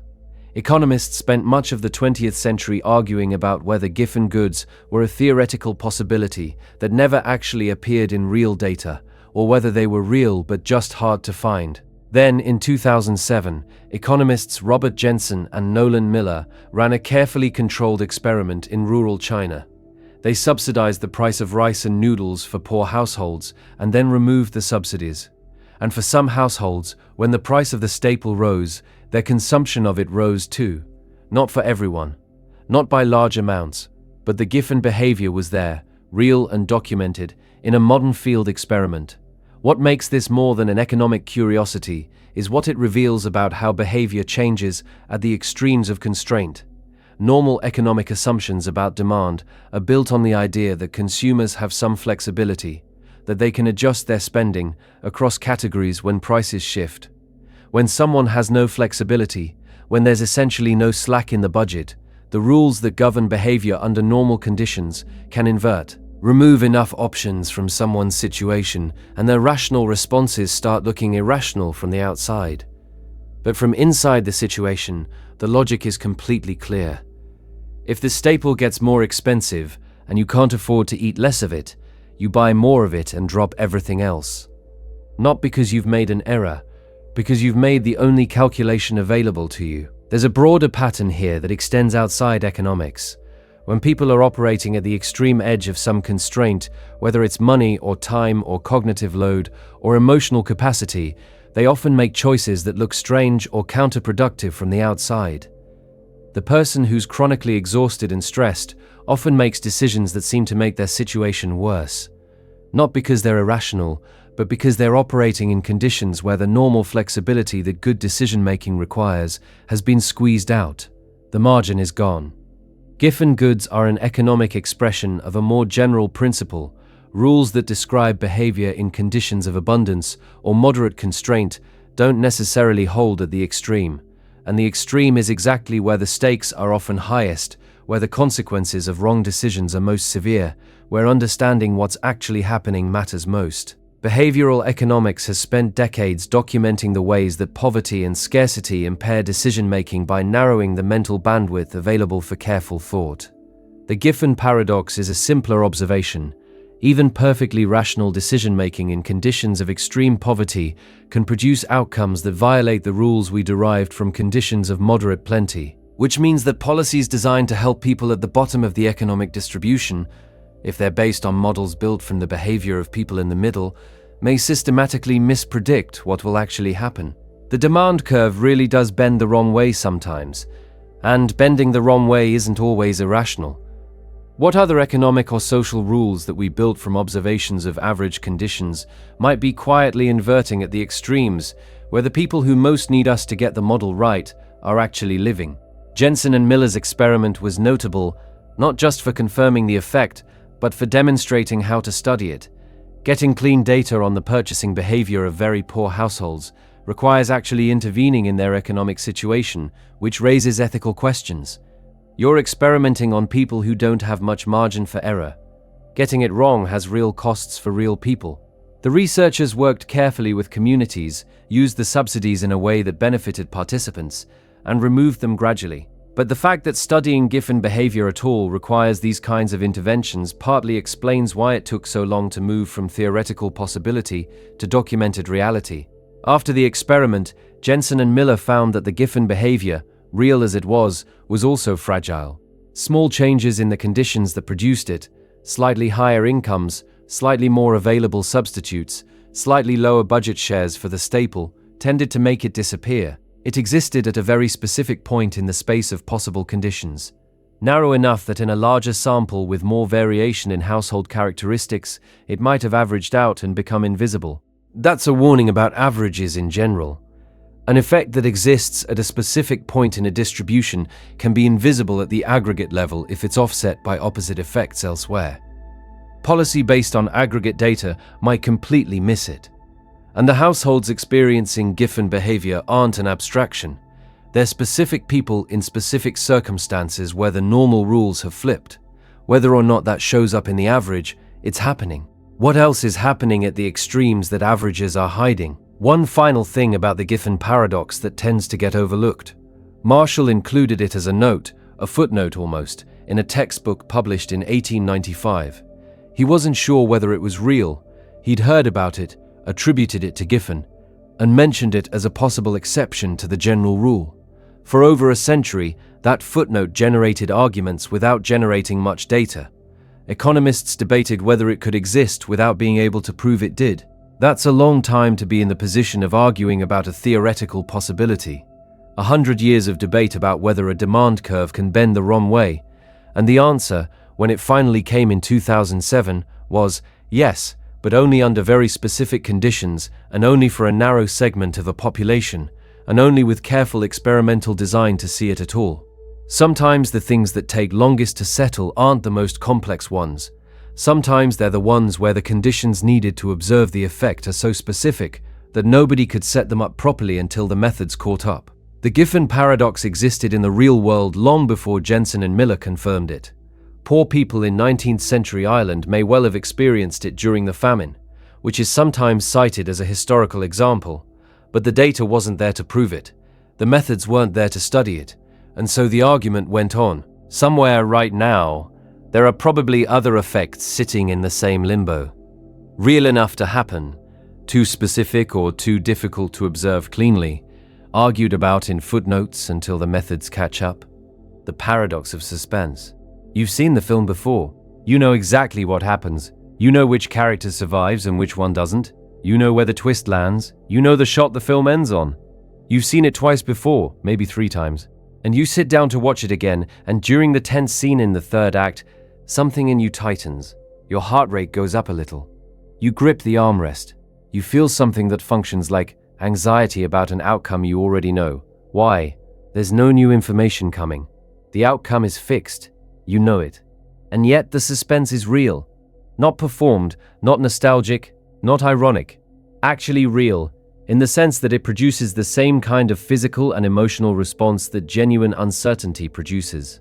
Philosopher Noel Carroll called this the paradox of suspense, and it doesn't have a clean resolution, which is partly what makes it interesting. He identified it in the 1990s, and philosophers of art and emotion have been arguing about it since. One explanation is that our emotional systems and our knowledge systems operate with some degree of independence. The part of your brain that processes narrative threat and responds to danger is fairly automatic. It sees a character in danger and reacts to danger without necessarily checking your memory bank first to confirm whether the character makes it out. Another part of your brain knows perfectly well they survive, but knowing doesn't automatically override the automatic response. The two systems run somewhat in parallel, and the emotional one doesn't always wait for the informational one to finish. A second explanation involves something called imaginative engagement. When you're watching a film or reading a novel, some part of you is maintaining 2 mental states simultaneously. You know it's fiction, and you're also adopting a temporary imaginative stance where you're treating it as if it might not be, allowing the story to generate emotional responses by temporarily suspending the part of your awareness that knows the outcome. On this view, Reruns work because you can engage imaginatively even knowing what you know. The knowing and the engaging occupy different cognitive positions. A third explanation is simpler and maybe more honest. We forget more than we think we do. You might remember the general arc of the story and the ending, but the specific beat-by-beat tension of a particular scene fades faster than you'd expect. So on a rewatch, certain moments catch you more than your memory suggested they would. You knew someone was going to die, but forgot exactly when. And the when it arrives, still lands. Carroll found none of these explanations fully satisfying. Each of them accounts for part of the phenomenon. None of them seems to capture all of it. What's interesting about where this leaves us is that it exposes a gap between what we know and how we feel that is larger and more persistent than most people realize. We tend to assume that knowing the outcome of something resolves uncertainty about it. And for many kinds of reasoning, it does. But emotional responses don't always track knowledge that cleanly. You can know with certainty that the character survives and still feel the fear. And this gap shows up outside of fiction too.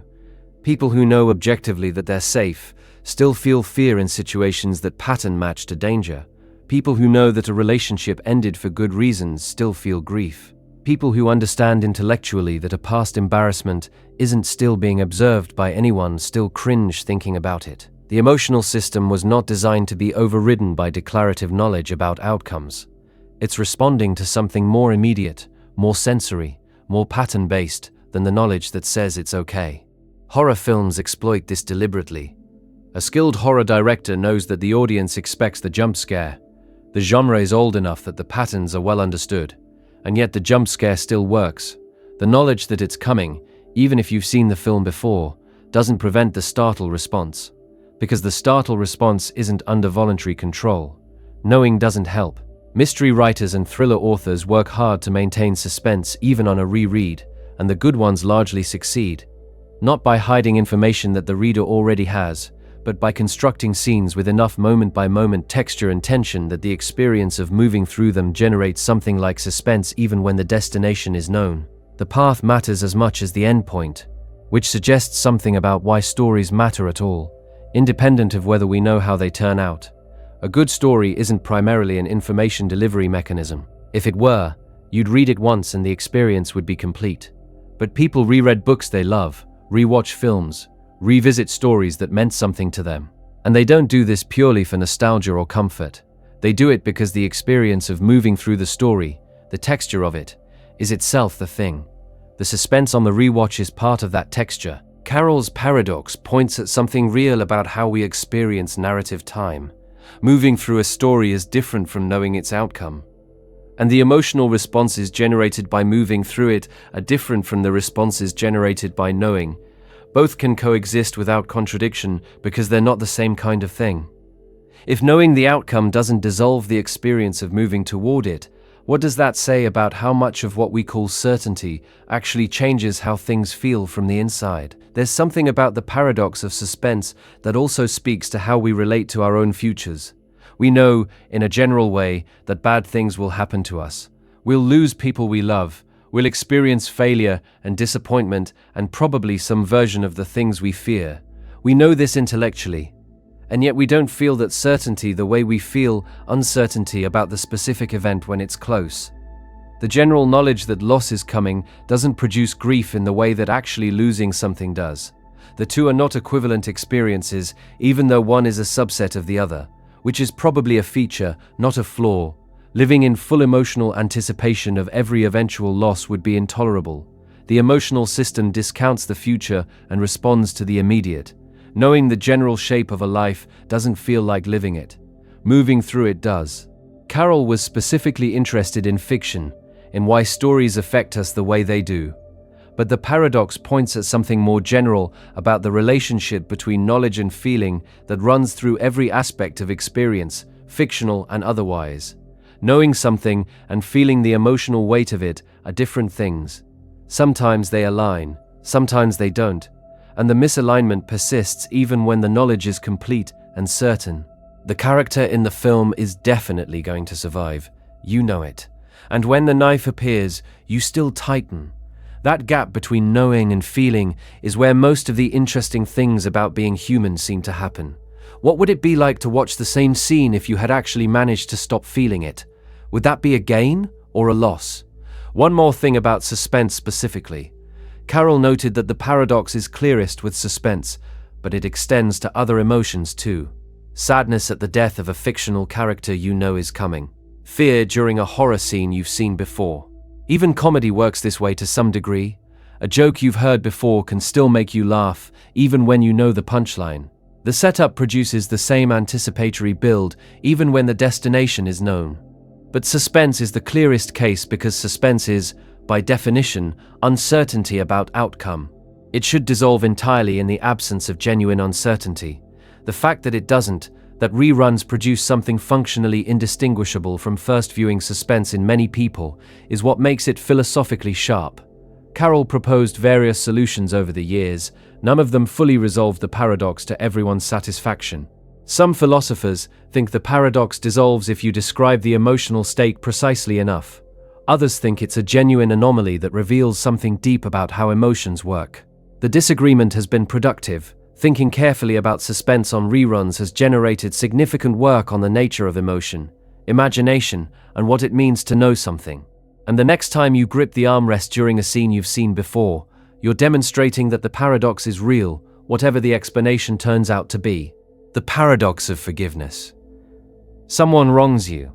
The hurt is real. Time passes, and you decide you want to forgive them. Not necessarily for their sake, but for yours. Holding on to resentment has costs. You've heard this. You've probably felt it. So you try. You work at understanding what happened. You try to see the full picture of the person who hurt you, their history, their pressures, the state they were in, the reasons things went the way they did.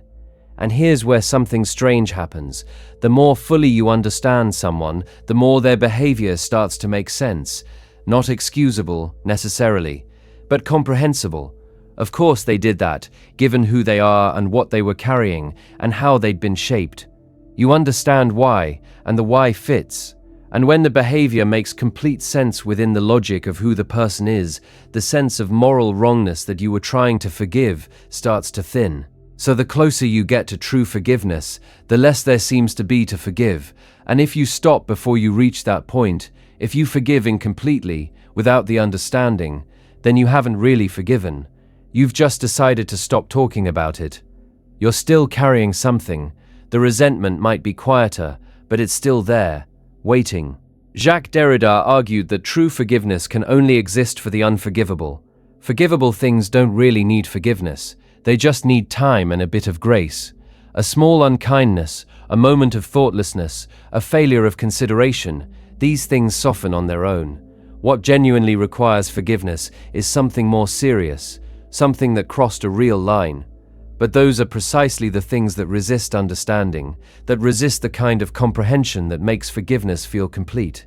The things most in need of forgiveness are the hardest to forgive in the full sense. Derrida wasn't being glib. He was making a serious point about the structure of the concept. Forgiveness that requires the act to be understandable, justifiable, or excusable isn't really forgiveness. It's just revised judgment. True forgiveness, if it means anything, has to be given in the face of the wrongness rather than after the wrongness has been dissolved through understanding. And that's exactly the condition where it's hardest to give. There's also a separate and quieter version of the paradox. The person you're forgiving may not be the same person who wronged you. People change, sometimes significantly. If someone becomes genuinely different from the person who caused harm, a different person in the ways that matter, who are you forgiving? You'd be forgiving the current person for something a previous version of them did.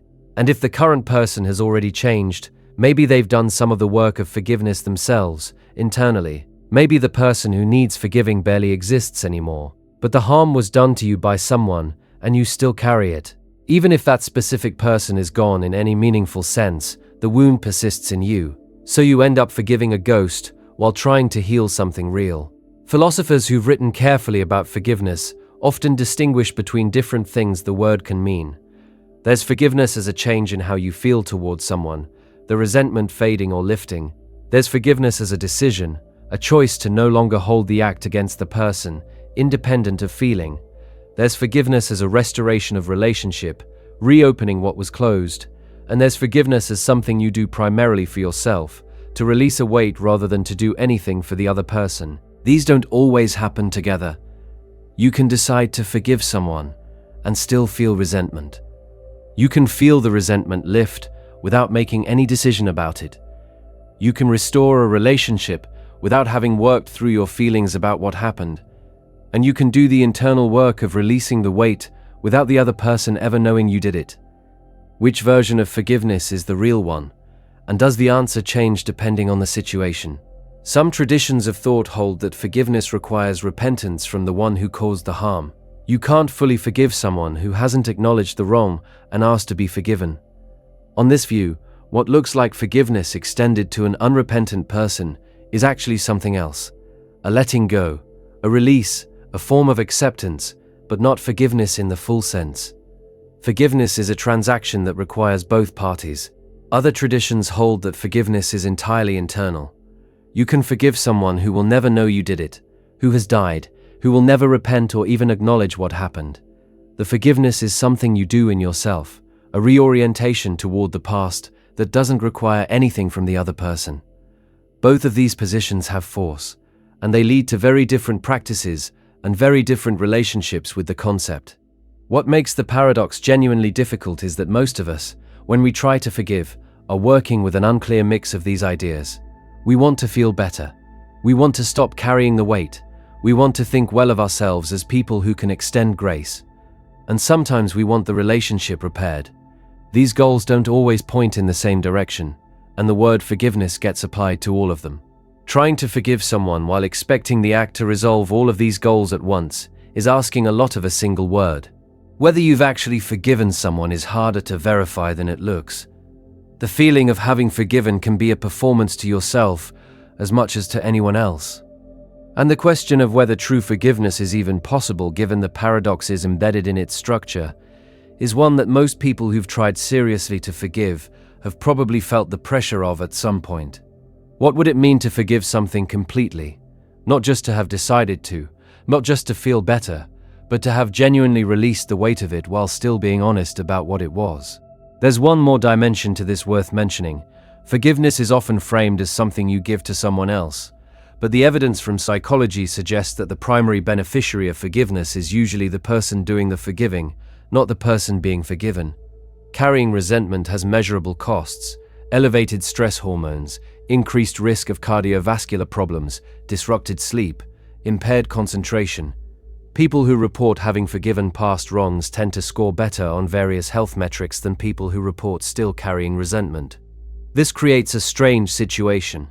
If forgiveness is primarily something you do for yourself, then it's less like a gift you give and more like a decision you make about how to carry your own history, which changes what it means to forgive someone who doesn't deserve it. Maybe deserving isn't the relevant criterion. Maybe the relevant question is just what you want to carry. That framing makes forgiveness more accessible for some people and more hollow for others. If forgiveness is just about releasing your own burden, then extending it to someone who wronged you badly doesn't require that they merit it or that you endorse what they did. It just requires that you've decided the weight isn't worth carrying anymore. Some people find that freeing, others feel it erases something important about the seriousness of what happened, as if letting go of the resentment means pretending the wrong was smaller than it was. Neither response is wrong exactly. They're pointing at different things. The concept of forgiveness is being asked to carry at once. And whether forgiveness in any of its forms is something you can actually complete, or whether it's more like a practice you return to, something you do over and over without arriving, is a question that only becomes real once you've tried to do it about something that actually mattered. One thing that philosophy hasn't resolved, and probably can't, is whether the various things we call forgiveness are really one concept with different applications, or several different concepts that share a name. The forgiveness you extend to a stranger who bumped into you, the forgiveness extended across years to someone who caused serious harm, the forgiveness a community might offer to someone who has damaged it, these might not be the same operation performed at different scales. They might be fundamentally different psychological and moral acts that we're grouping together under one word because they rhyme. If that's right, then some of the paradoxes embedded in forgiveness might dissolve once you stop assuming the word refers to a single coherent thing, and some of the confusion people feel when trying to forgive might come from trying to perform a unified act that doesn't actually exist as a unity. Or maybe it does exist as a unity, and the paradoxes are real, and forgiveness is just genuinely difficult in the way that other deep human capacities are difficult. Not a problem with the concept, but a feature of the situation it's responding to. How do you know which kind of difficulty you're dealing with? The prediction paradox. Build a machine, make it as good as you possibly can. Feed it everything about you, your neural patterns, your history, your habits, your decision-making tendencies, your values, your fears, your entire psychology laid out as data, and then ask it to predict what you'll choose next. Now the machine tells you its prediction.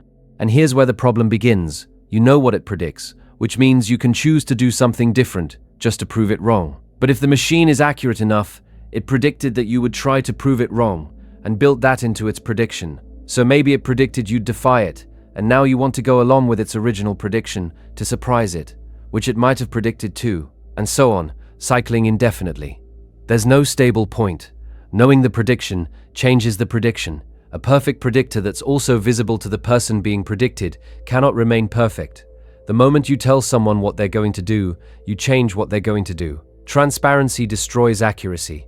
This is different from the determinism question, which asks whether your choices are caused by prior factors. The prediction paradox assumes they might be and asks a different question. What happens when you introduce knowledge of the prediction into the causal chain?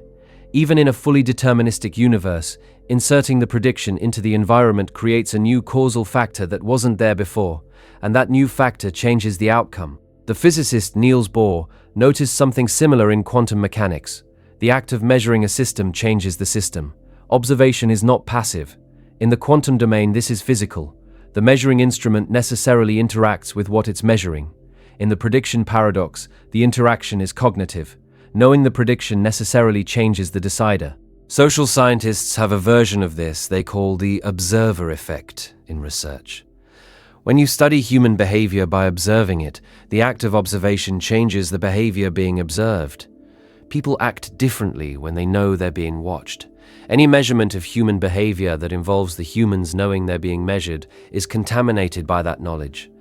The measurement can't be fully separated from what it's measuring. In financial markets, this shows up as a kind of prediction-destruction dynamic. If an accurate prediction about a stock's price is published and widely believed, people act on it. Their collective action changes the price, often in a way that invalidates the prediction. If everyone believes a stock will rise, people buy it. It rises earlier than predicted, and the prediction's timeline is wrong, even if its direction was right.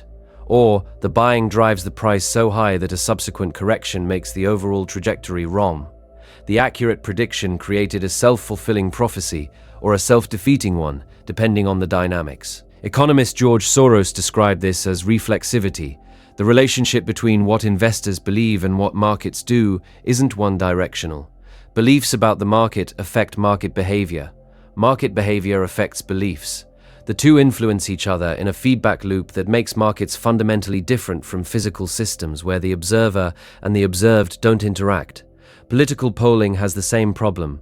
Publish an accurate poll showing one candidate far ahead, and you might suppress turnout among that candidate's supporters, who feel victory is certain, while energizing the trailing candidate's supporters, who feel urgency. The accurate poll changes the behavior that produces the outcome the poll was predicting. It might end up being wrong precisely because it was right. None of this means prediction is impossible or useless. Predictions made without the knowledge of the people being predicted don't have this problem. A weather forecast doesn't change the weather. A medical diagnosis, if the patient doesn't know it, doesn't change the disease trajectory.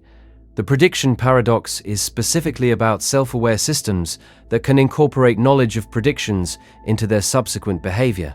Which means the paradox is really about a special property of consciousness, or something like it.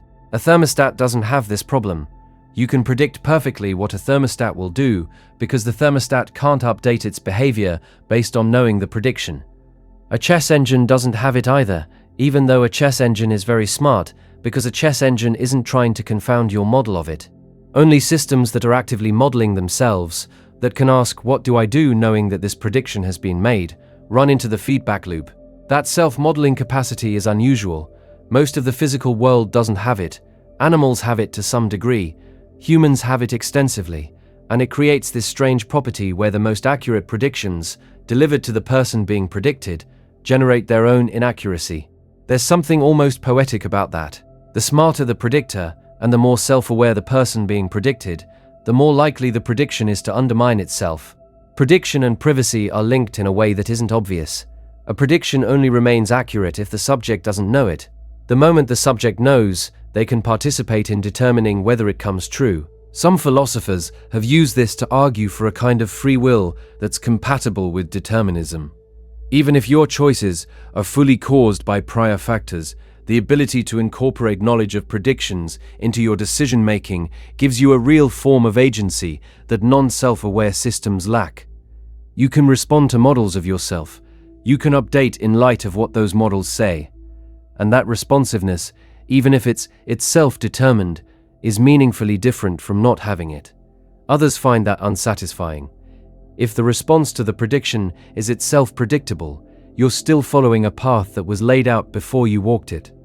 The self-awareness gives you the appearance of agency without the substance of it. That argument has been going on for a long time. The prediction paradox doesn't resolve it, but it puts pressure on one side of the debate in an interesting way. If a perfect predictor can't remain perfect once it's visible to you, what does that say about the relationship between self-awareness and freedom? There's a practical dimension to this that shows up in a surprising range of contexts. Parole boards, for instance, sometimes use predictive models to assess recidivism risk. A model trained on historical data assigns a score to someone indicating how likely they are to reoffend. The score then influences the board's decision about whether to release them, but if someone knows their score and knows what factors went into it, they can change their behavior to affect future assessments. The knowledge of the model changes the behavior the model was trying to predict. This creates pressure to keep the models opaque. If the people being assessed don't know exactly what the model is measuring, they can't optimize for the measurement in a way that undermines its validity. But opacity has its own costs. People have a legitimate interest in understanding the basis on which consequential decisions about them are made. They have an interest in being able to challenge those decisions. The prediction paradox sits underneath this whole set of problems. Systems for predicting human behavior work better when they're hidden from the people they're predicting. But hiding them from people creates unfairness and prevents accountability. There's no clean resolution. You have to decide how much accuracy you're willing to sacrifice for transparency, or how much fairness you're willing to compromise for predictive power. That trade-off is made constantly in criminal justice, in credit scoring, in insurance pricing, in content recommendation systems. Most of the time it's made without explicit acknowledgement that the trade-off exists. What would it look like to make those decisions openly, knowing that the choice involves trading some predictive accuracy for some human capacity to participate in shaping what gets predicted? One more thing. The prediction paradox assumes the predicted person has genuine flexibility in their response to the prediction. But what if they don't? What if someone's behavior is so constrained by circumstance, addiction, or compulsion that knowing the prediction doesn't change anything? Then the paradox dissolves for that person. The feedback loop only exists for people with enough agency to act on the knowledge. And the amount of agency available varies dramatically across circumstances. So the paradox is real for some people in some situations and not for others. It's sharpest where freedom is highest. Where freedom is most restricted, prediction becomes more accurate and the paradox fades. Which might tell you something about what freedom actually is, structurally, rather than philosophically. It's the capacity to make predictions about yourself inaccurate. The intrinsic value paradox. Hold a $100 bill. Look at it carefully. What is it? Cotton fiber mostly, some linen, a bit of ink, security threads. A serial number, the physical object in your hand, has almost no material value. Melt it down, separate its components, sell the raw materials, and you'd get something close to nothing. The paper itself is worth next to nothing. The ink is worth less than nothing by the time you account for the cost of removing it. The object has no intrinsic physical value that comes close to what it represents.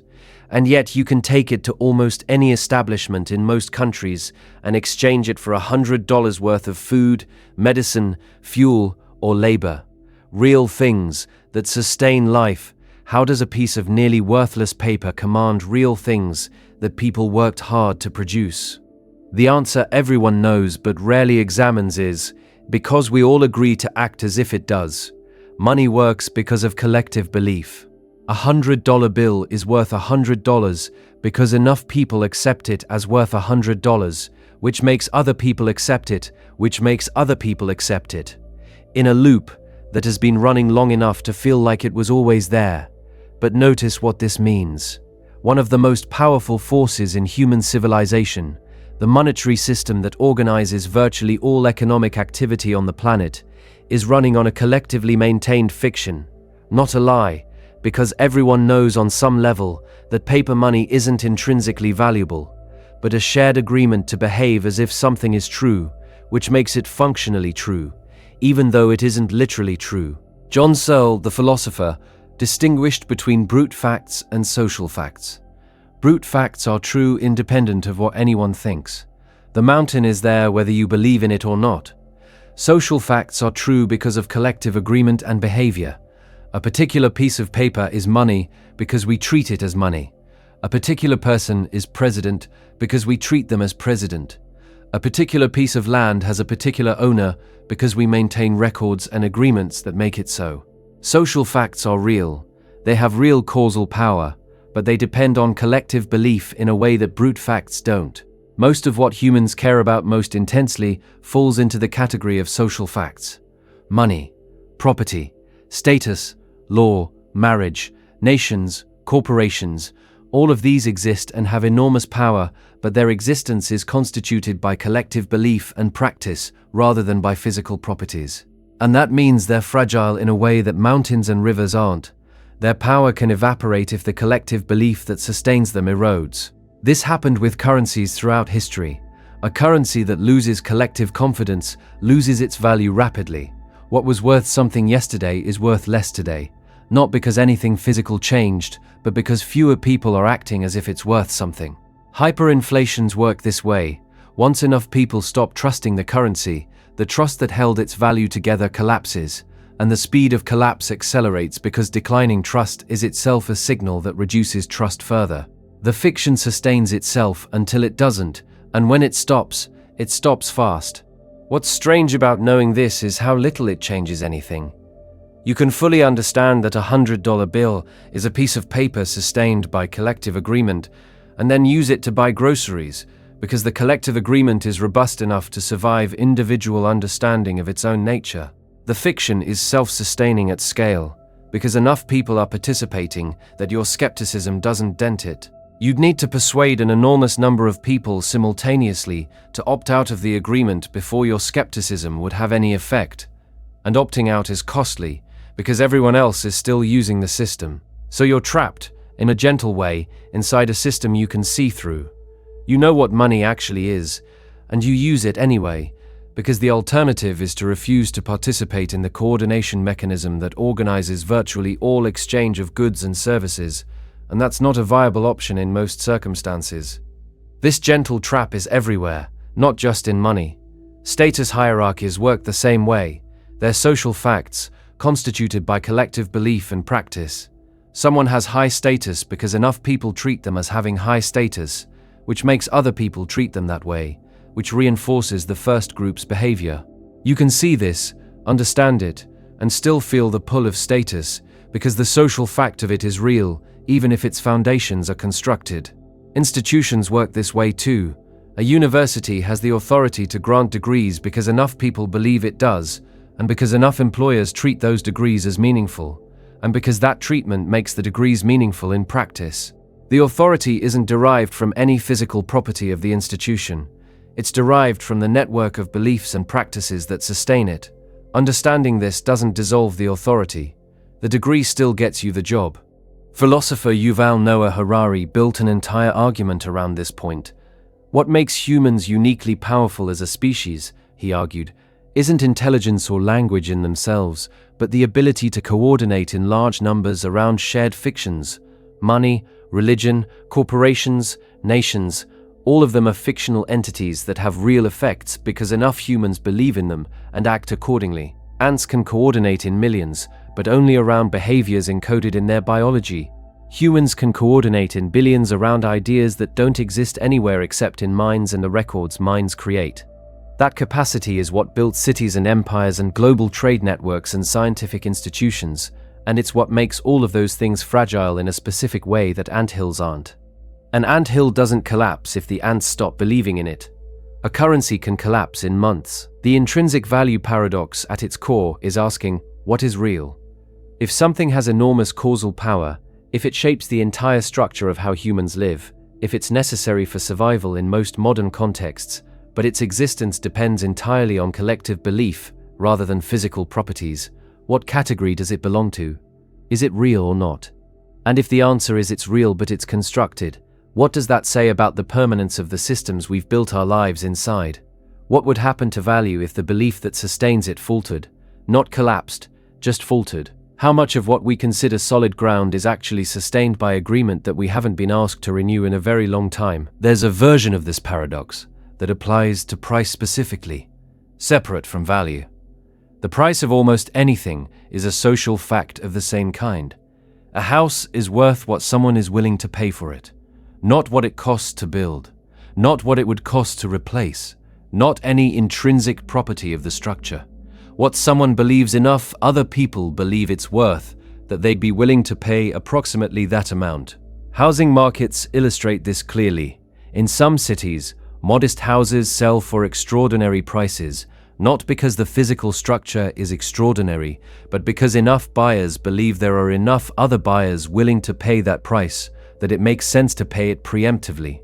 The price reflects the collective belief about the collective belief, and when that collective belief shifts, as it does periodically, prices can drop dramatically without any physical change to the structures themselves. The same dynamic runs through art markets, collectibles, cryptocurrency, luxury goods, and to a lesser degree, almost all markets for anything that isn't purely a commodity with close substitutes. The price is a social fact, constituted by collective behavior, and therefore subject to the same fragility as other social facts. Understanding this is uncomfortable for people who've accumulated wealth in these categories. Their wealth is real in the sense that it commands real things right now, but its foundation is less solid than it appears. It's built on the ongoing participation of enough other people in the belief system that sustains the prices. Most of the time, the belief is stable enough that this doesn't matter, but occasionally it isn't, and then people find out how much of what they thought they had was grounded in shared agreement rather than anything more durable. And the people who get out first, who stop believing before the collective belief shifts, do better than the people who believed longer, which is a strange reward structure for a system we all need to participate in to function. The boy or girl paradox. Someone tells you they have 2 children and at least one of them is a boy. What's the probability that both children are boys? Most people say 1/2. There are 2 children, one is known to be a boy, so the other is either a boy or a girl, 50-50. The reasoning feels airtight. It sounds right. It's wrong. The correct answer is 1/3. Before you knew anything, the 4 equally likely combinations for 2 children were boy-boy, boy-girl, and girl-boy, and girl-girl. Being told at least one is a boy eliminates girl-girl.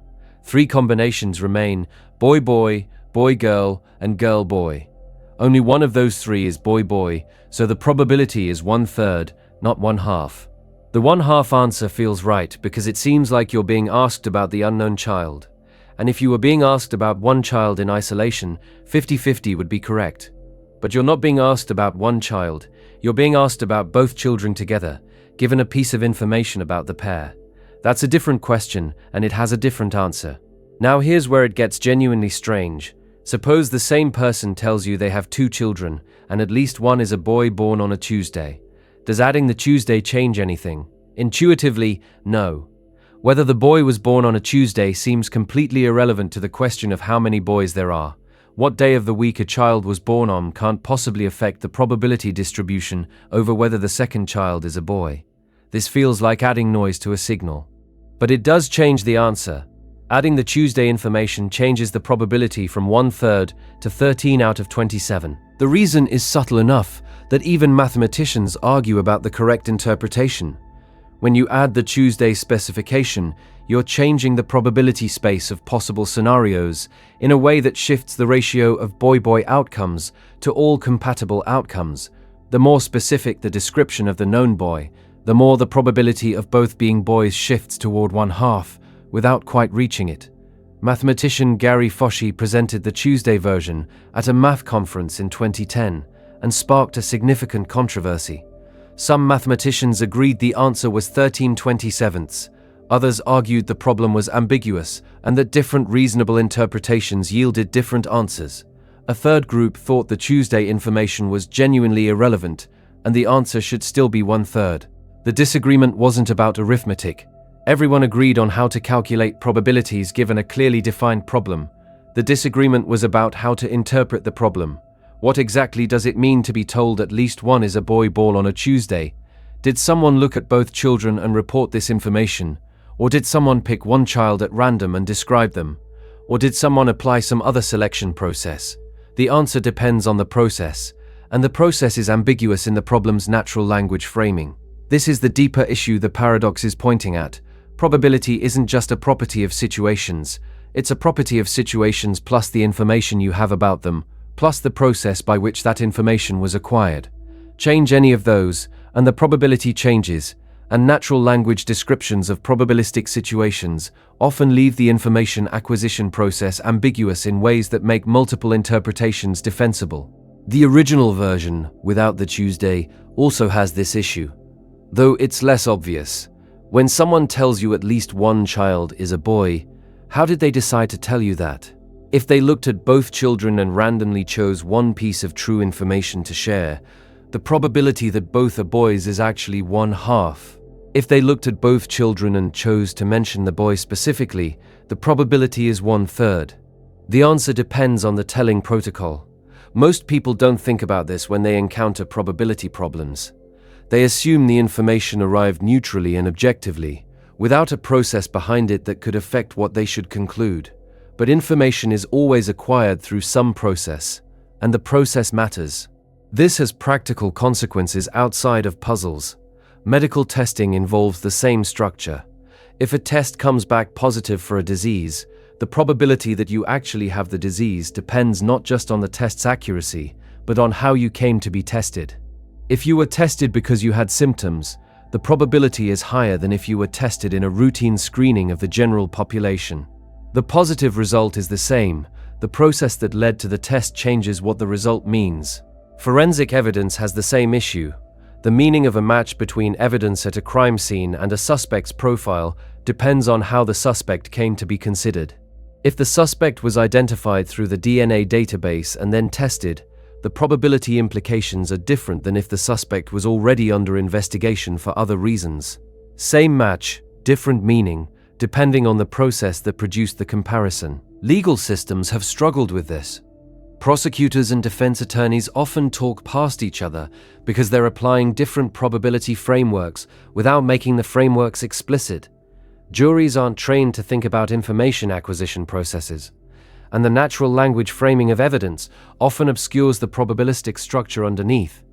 The boy-girl paradox in its various forms is a way of making visible a general principle that applies everywhere. Probabilities matter. The same information can mean different things depending on how it arrived.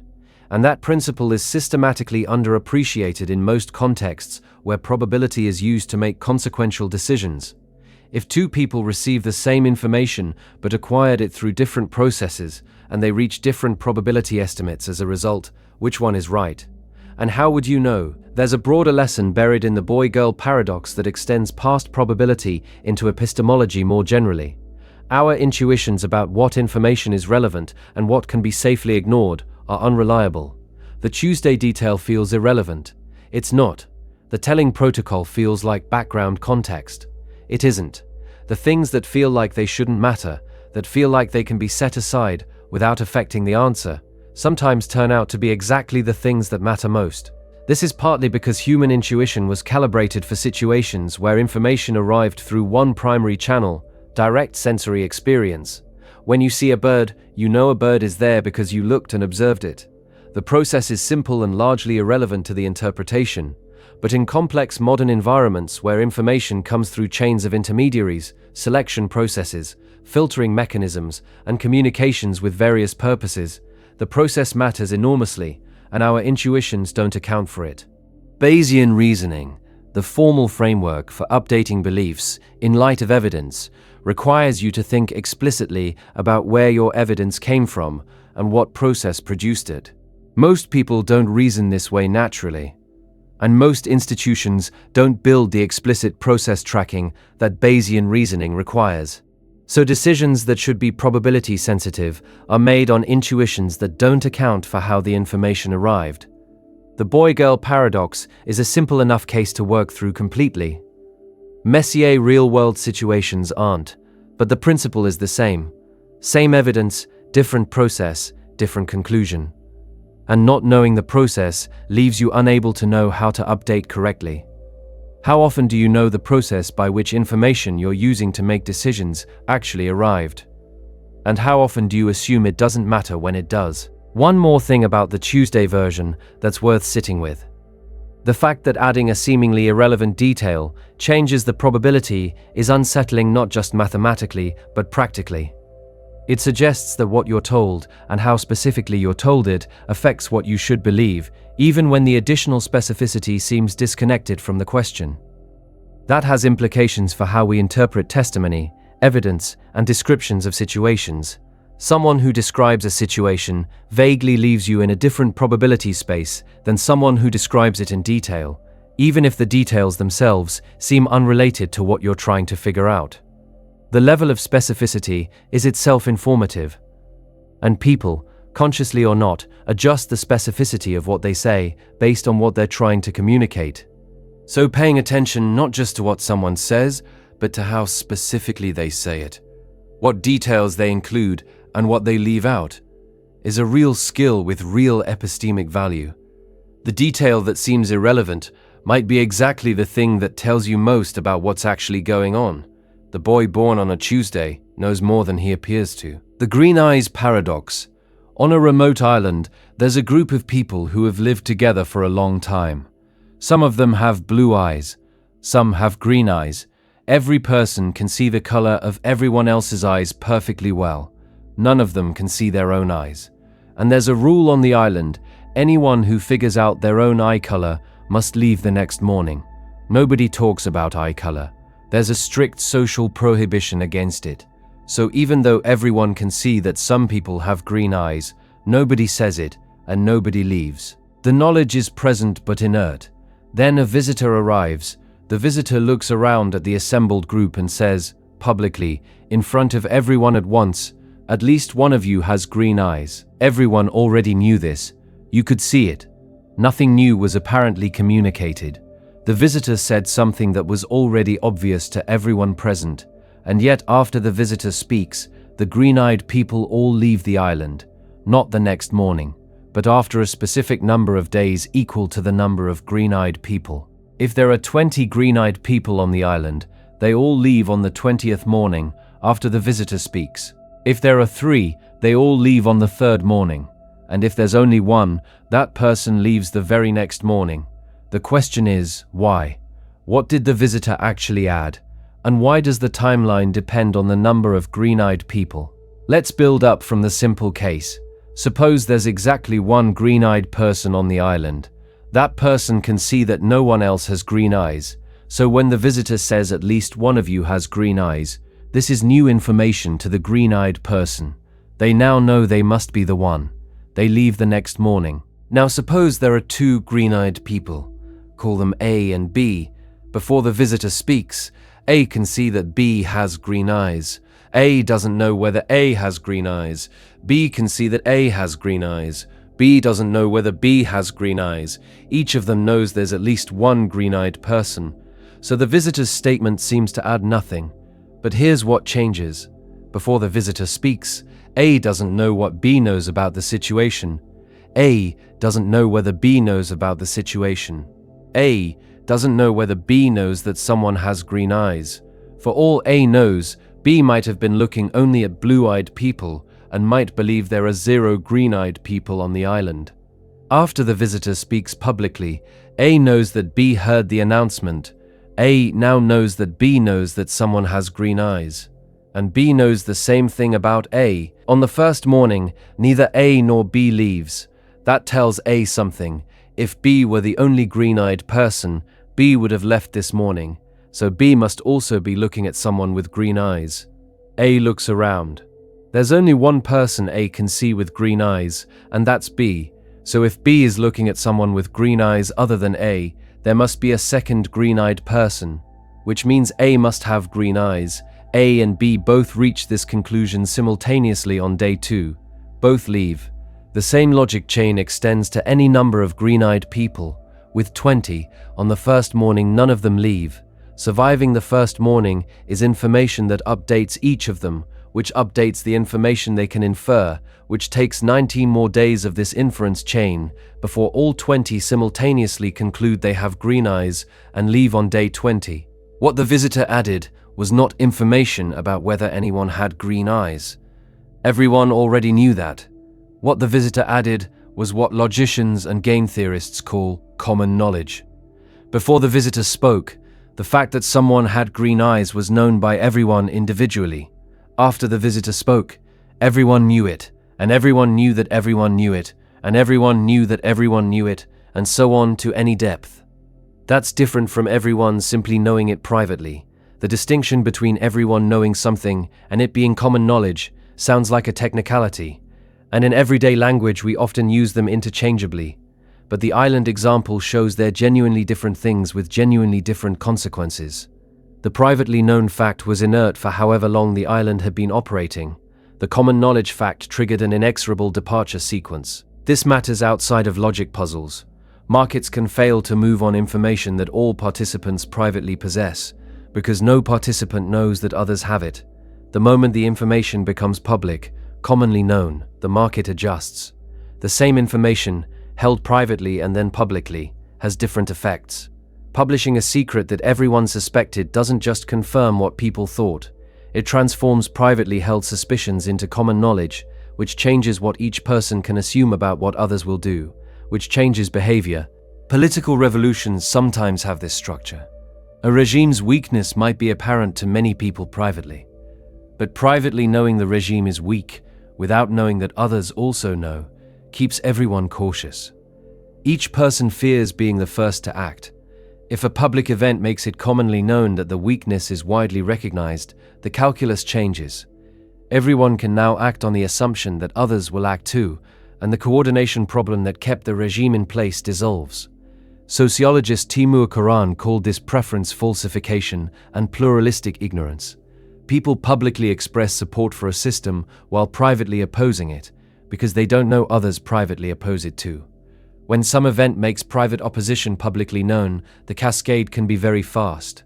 Everyone was already in favor of change, they just didn't know about each other. The visitor on the island didn't give anyone new information about eye color. The visitor gave everyone new information about the information others had, and that second-order information, knowing what others know, was the thing that made action possible. How many situations in your own life are stuck not because the relevant facts are unknown, but because nobody knows that everyone knows them? What would change if the information became common knowledge rather than just widely held? There's a version of this that plays out in personal relationships that's worth mentioning.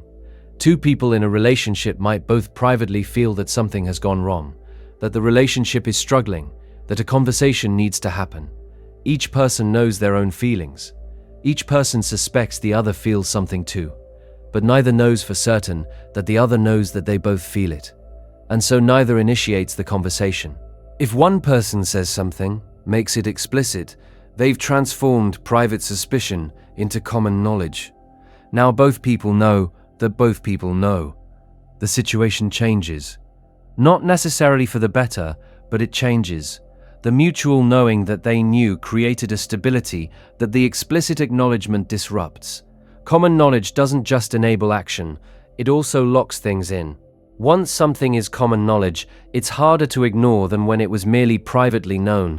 Saying it out loud makes it part of the shared record in a way that private knowledge isn't. That's why people sometimes prefer to leave things unsaid, even when they're known. The unstable equilibrium of private mutual knowledge can be more comfortable than the destabilization of making it explicit, but it can also be a trap. The island's social prohibition on discussing eye color preserved a situation where nobody left and nobody knew their own eye color.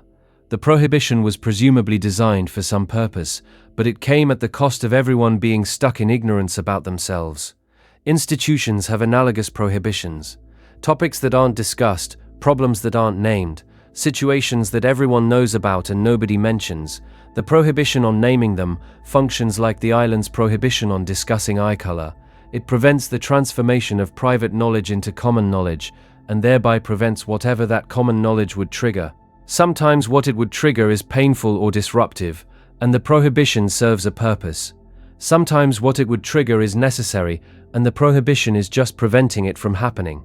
Knowing which situation you're in requires being able to see the prohibition from the outside, which is exactly what the prohibition makes difficult. The visitor could see the island from the outside. That's why the visitor's statement mattered. Who, in the situations you're currently inside, might have the outside view that makes the obvious sayable. One more layer. The Green Eyes Paradox assumes the islanders are perfect logicians who all reason correctly and simultaneously. In the real world, people don't all update their beliefs at the same rate or through the same process. So real versions of this cascade are messier. Some people update quickly, some slowly, some not at all. The result is that real common knowledge events produce partial cascades rather than the clean all-at-once departure that the logic puzzle generates. But partial cascades are still real. When something becomes common knowledge in a partial way, when enough people update that their updated behavior is visible to others, it can trigger further updating in the people who are slower. The cascade propagates through the population unevenly, but still propagates. And it's still the visitor's statement doing the work, not the eye colors themselves. The eye colors were always visible. The visitor made them sayable. Moore's paradox. Say this sentence out loud. It is raining, but I don't believe it is raining. Read it again slowly. Both halves could be independently true. Rain is a fact about the weather. Belief is a fact about your mental state.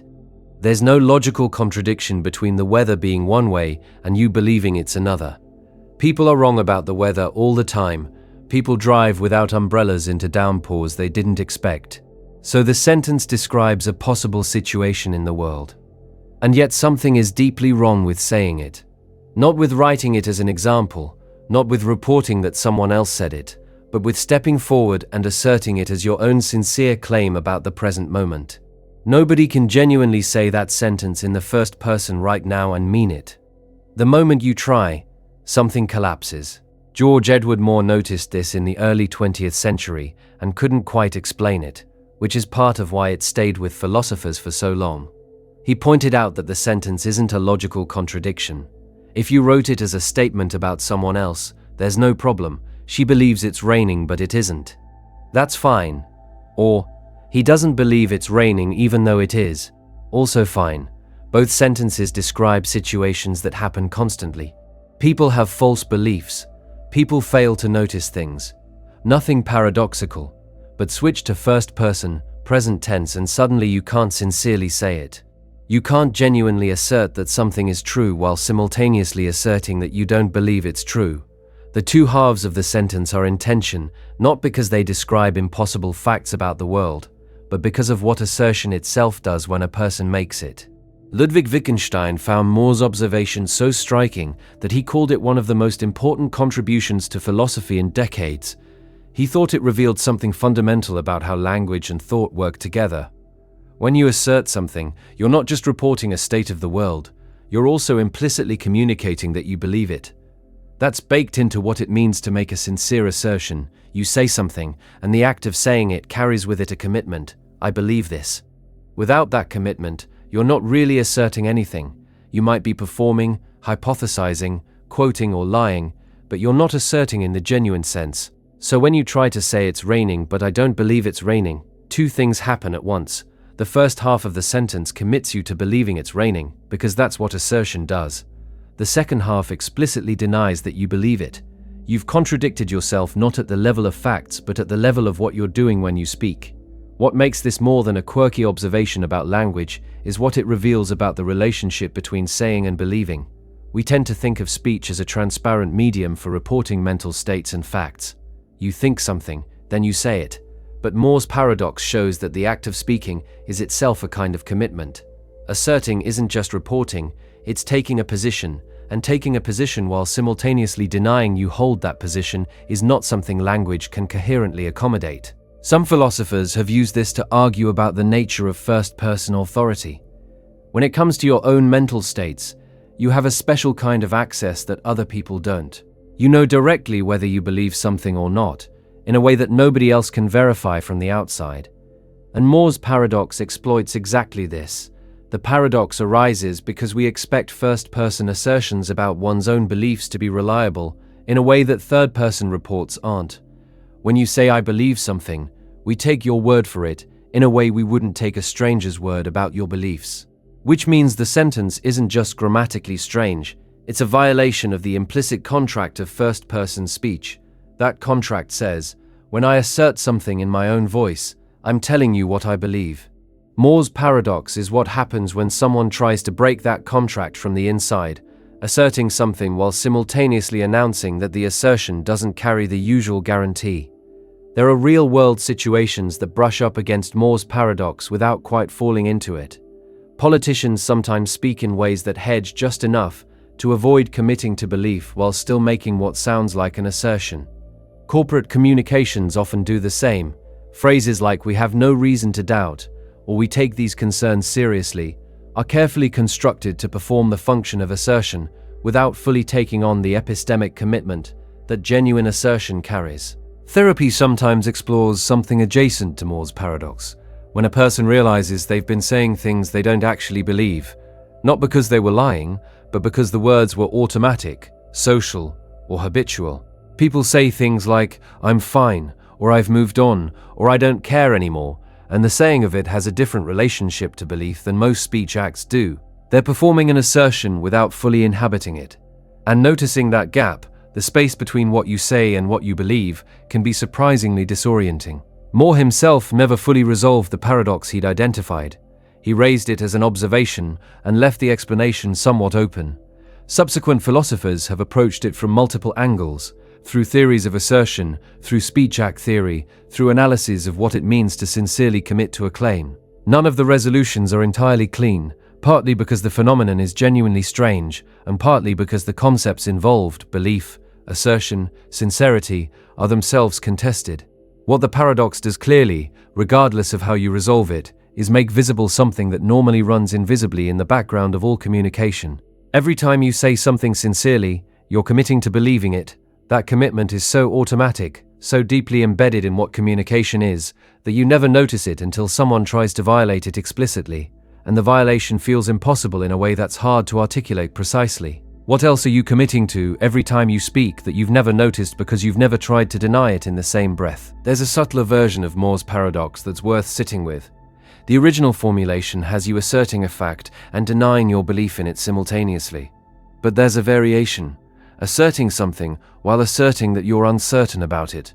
Something like, "I'm telling you it's raining, but I'm not sure it's raining." That one is slightly less paradoxical because uncertainty is different from disbelief. You can sincerely say you're not certain while still asserting something as your best current understanding. But push it further.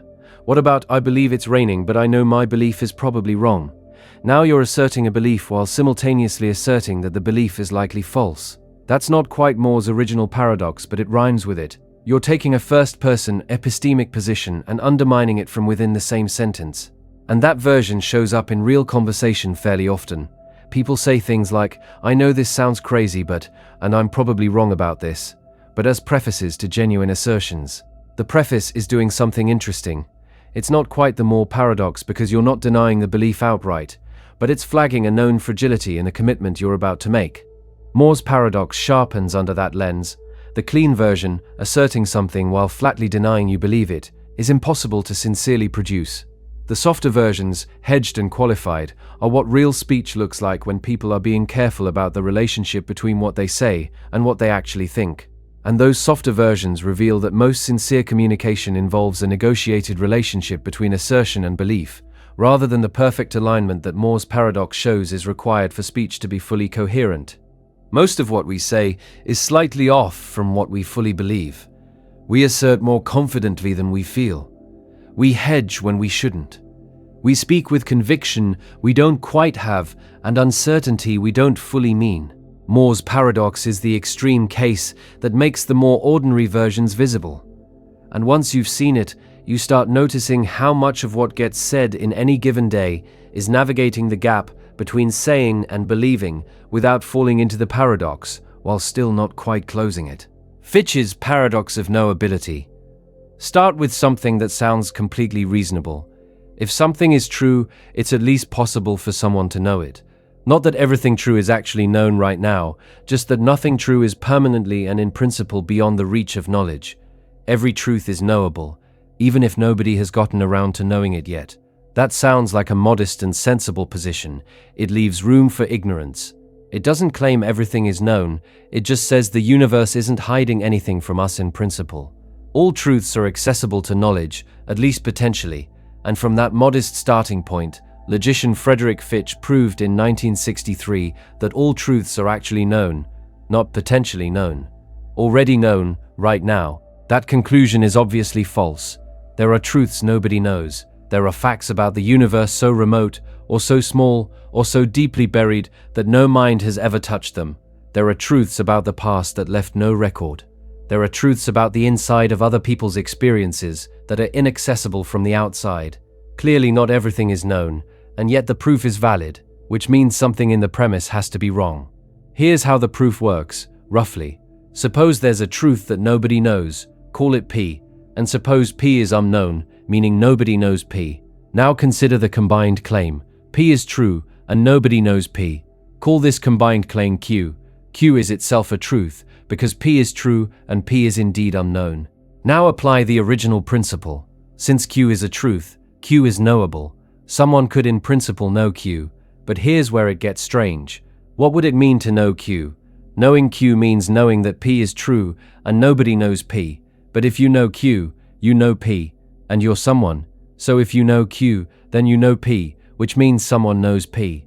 But Q says nobody knows P, so knowing Q makes Q false. Q is a truth that cannot be known. Knowing it destroys it. The moment any mind acquires the knowledge that P is unknown, P becomes known, and the claim that it was unknown becomes false. Q is true only as long as nobody knows it, and becomes false the moment anyone does. So Q is an unknowable truth. A true claim that cannot in principle be known without self-destructing, which means the original principle, that all truths are knowable, is false. There are truths that cannot be known, not because they're hidden, not because we lack the tools, but because knowing them would change what they say. The paradox has a strange beauty to it, because the unknowable truth isn't exotic or remote. It's built from the most ordinary materials. A true claim and the fact of its being unknown. You don't need quantum mechanics or deep cosmology, just a true proposition that happens to be unknown, and the logical machinery of what it would mean to know it. What makes Fitch's result philosophically significant is its target. The principle it refutes, the idea that all truths are knowable, is called the knowability principle, and it's been central to a philosophical position called anti-realism about truth. Anti-realists argue that truth can't be something completely divorced from our capacity to recognize it. A truth that was forever beyond human reach, hidden in a part of the universe no mind could ever access, would be a strange kind of truth. Anti-realists prefer a conception of truth tied to verifiability or knowability. Fitch's paradox shows that this position, whatever its intuitive appeal, leads somewhere unacceptable. If all truths are knowable, then all truths are known. Since all truths clearly aren't known, all truths aren't knowable. The anti-realist position generates a contradiction from its own starting point. Philosophers have worked hard to find a way out of the paradox. Some distinguish between different types of possibility, arguing that knowability should be understood in a weaker sense that doesn't lead to Fitch's conclusion. Others try to restrict the original principle to a narrower class of truths, excluding the self-defeating ones like Q. Some have questioned whether the logic Fitch used is appropriate for reasoning about knowledge, which has properties that standard logical operators don't always capture cleanly. None of these responses has been universally accepted. The paradox generated a substantial literature after it was rediscovered in the 1970s, because Fitch published it in 1963, and it was largely ignored for over a decade before someone else highlighted how significant it was. Since the rediscovery, it's been one of the central problems in formal epistemology and logic. What's interesting about Fitch's result beyond the technical details is what it reveals about the structure of self-referential claims about knowledge. The unknowable truth Q is unknowable, not because of any external barrier, but because of its own internal structure. It's about its own epistemic status, and that self-reference is what makes knowing it impossible.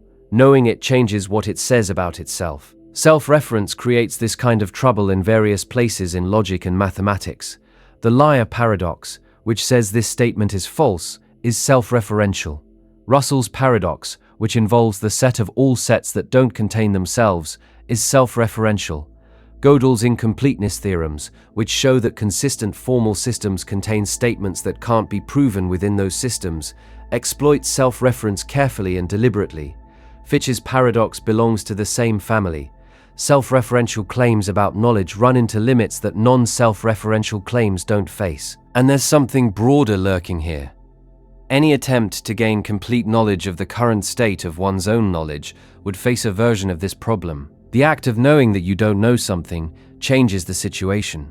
Full self-transparency, complete knowledge of what you know and don't know, might be structurally impossible for the same reasons that knowing Q is impossible. Every time you successfully know an unknown, you've eliminated the unknownness that was part of what you were trying to know. Which means there might always be a moving frontier of unknown unknowns, truths that are true and unknown, and whose unknownness is itself a fact you can't fully capture without changing it. Whether that's a limitation of mind specifically, or a feature of any knowledge-bearing system, is something Fitch's paradox leaves open. What would it mean for a truth to be permanently unknowable, not because it's hidden, but because the act of uncovering it would change what it was saying about itself? There's a practical dimension to Fitch's paradox that doesn't get discussed as often as the formal philosophical aspects. Organizations, governments, and individuals constantly deal with situations where the fact that something is unknown is itself informationally significant, and where making that fact known changes the situation in ways that are hard to predict.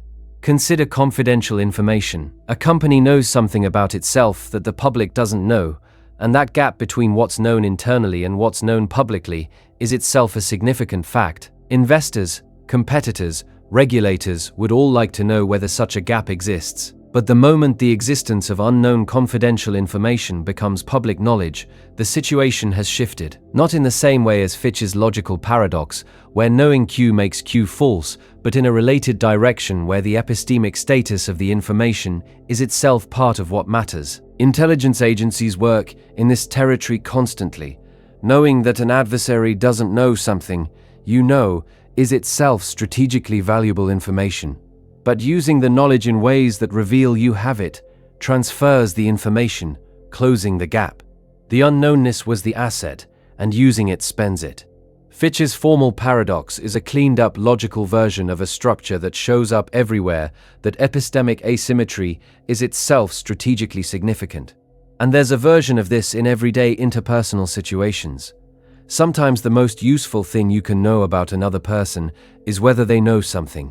Knowing that someone doesn't know you're upset with them is different from knowing that they do.